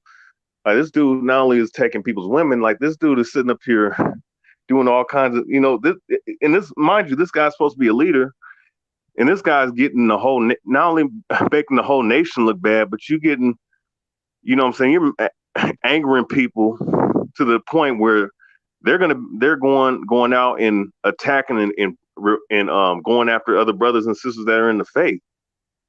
And this is the ramifications of guys that are self-proclaimed leaders in the truth, and yet they don't have no accountability and have no restriction to what they do. You know what I'm saying? And it's sickening. You know, it's been for years. You know what I'm saying? I'm pretty sure y'all brothers know that this dude's been doing this. Now he's caught red-handed. Yep. Come. And it's just it's just like what are these guys that defend him, and what is he himself and his whole congregation, what they got to say at this point? You know, he didn't do it. To say, brother, it's like, well, we're gonna stay. It's almost like it's masonry. Like they masons, we just gonna stick together whether you're wrong or right. I mean, did they all lay in the coffin? Because I mean, for me, I don't understand it, you know, and I guess it's not for me to understand. The Most High deal with it. But I mean, at least well, why do you keep saying it? Because you got new people just woke up yesterday and say what they say, like the brother Lawrence said. I love Sabak. You understand? So I mean, you got people like that, and like I say,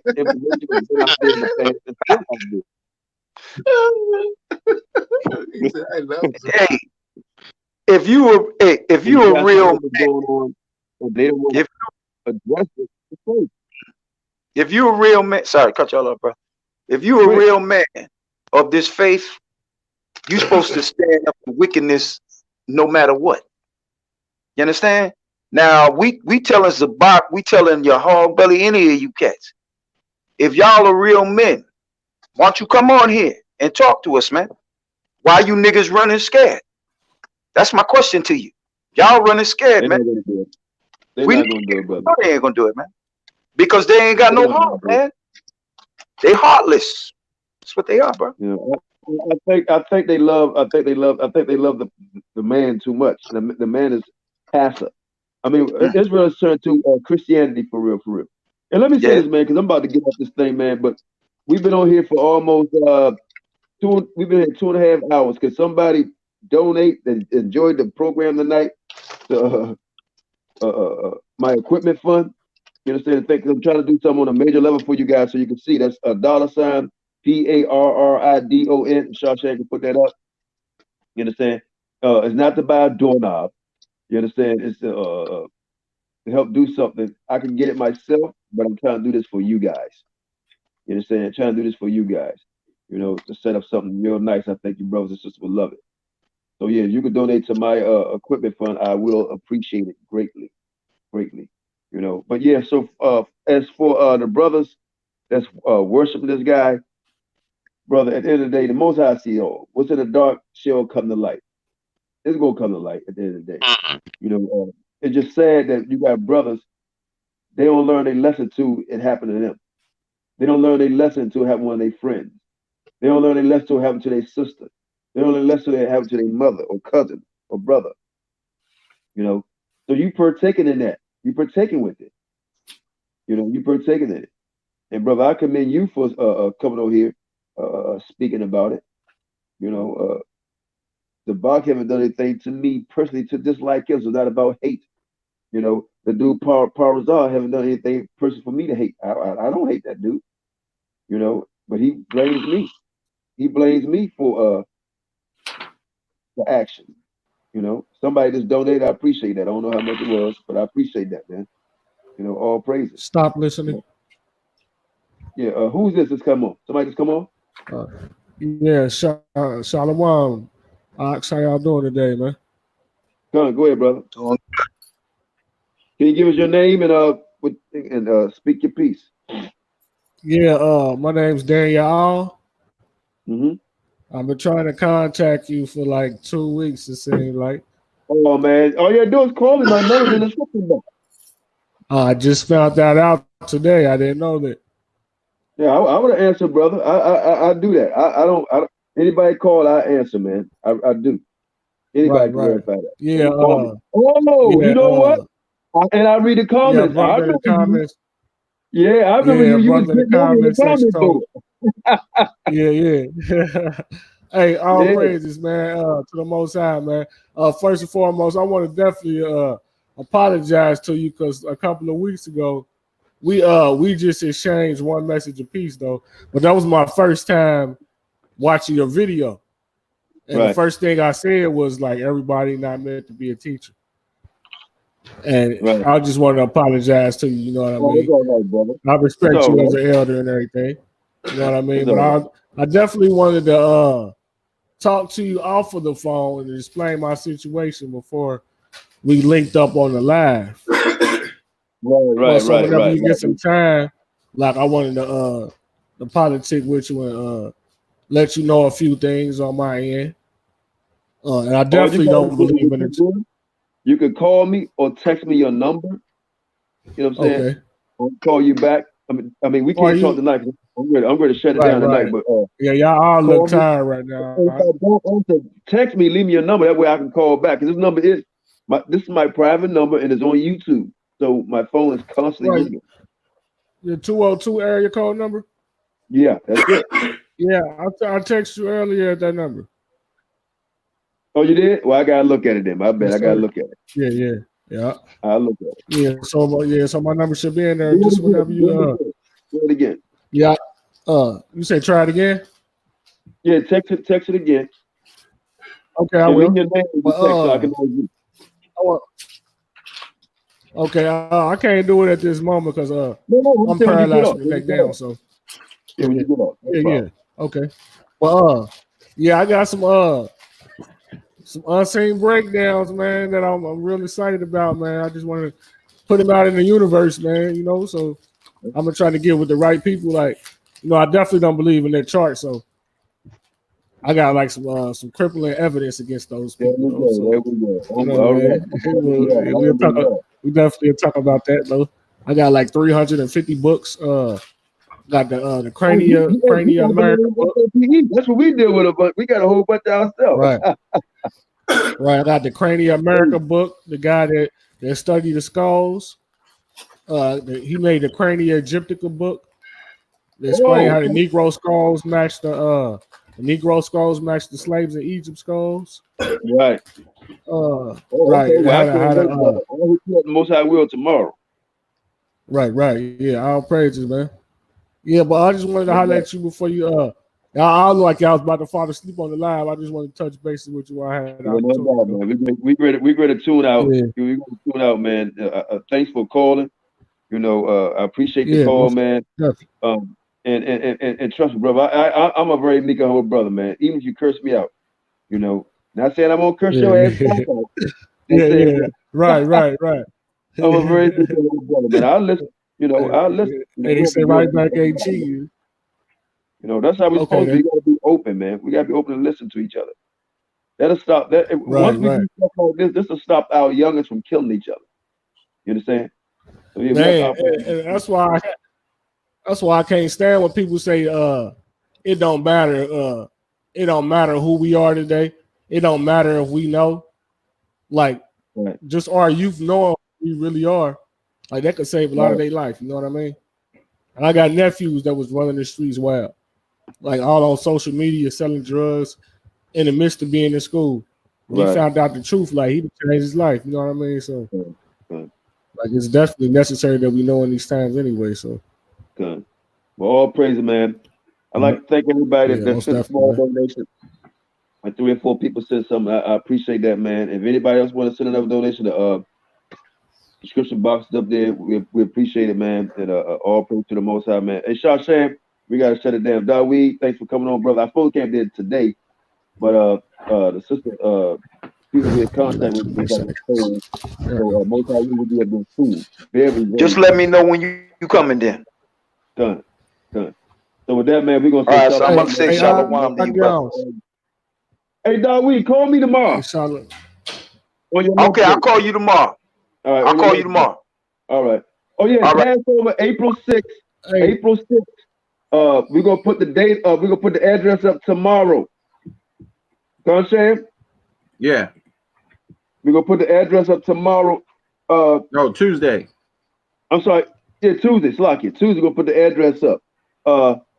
It's only $20 a person. Because we gotta pay for the whole. That's all. It's only $20 a person, not $1,500, $700, $800. Only $20. Right? So Hey, Akim, I'm about to receive some assistance real quick. Hey man, with y'all have a good night, man. I'll probably take with y'all later, man. Most High bless you. All right, shalom, I'm man. gonna say Kwame shalom to all of y'all, brothers. Hey, brother, Shalom. stay strong. Kwame Stay strong. Yasharala. Stay strong. I feel you. Yeah, most In the spirit. Stay most strong. definitely, bro. All right. All All right. right. Shalom. Shalom. All right. All right. Shalom. Shalom. Shalom. Sam. Shalom. Start listening. Mouse grid 333. All right. Yeah, so that's it, Israel. Most High bless y'all. Thank y'all for tuning in to FOPE Sunday Night Fire. Thanks for all the guests. We'll see y'all back here Tuesday night for the Tuesday class. Thank you for all the supporters. Thank everybody who's our moderator, Star, Lima, Flyer, Larry, Yehuda. Thanks to everybody who donated to the equipment fund. Thanks to everybody who donated to the StreamYard fund. We surely appreciate that. Most High bless y'all. Y'all have a good night. Shalom.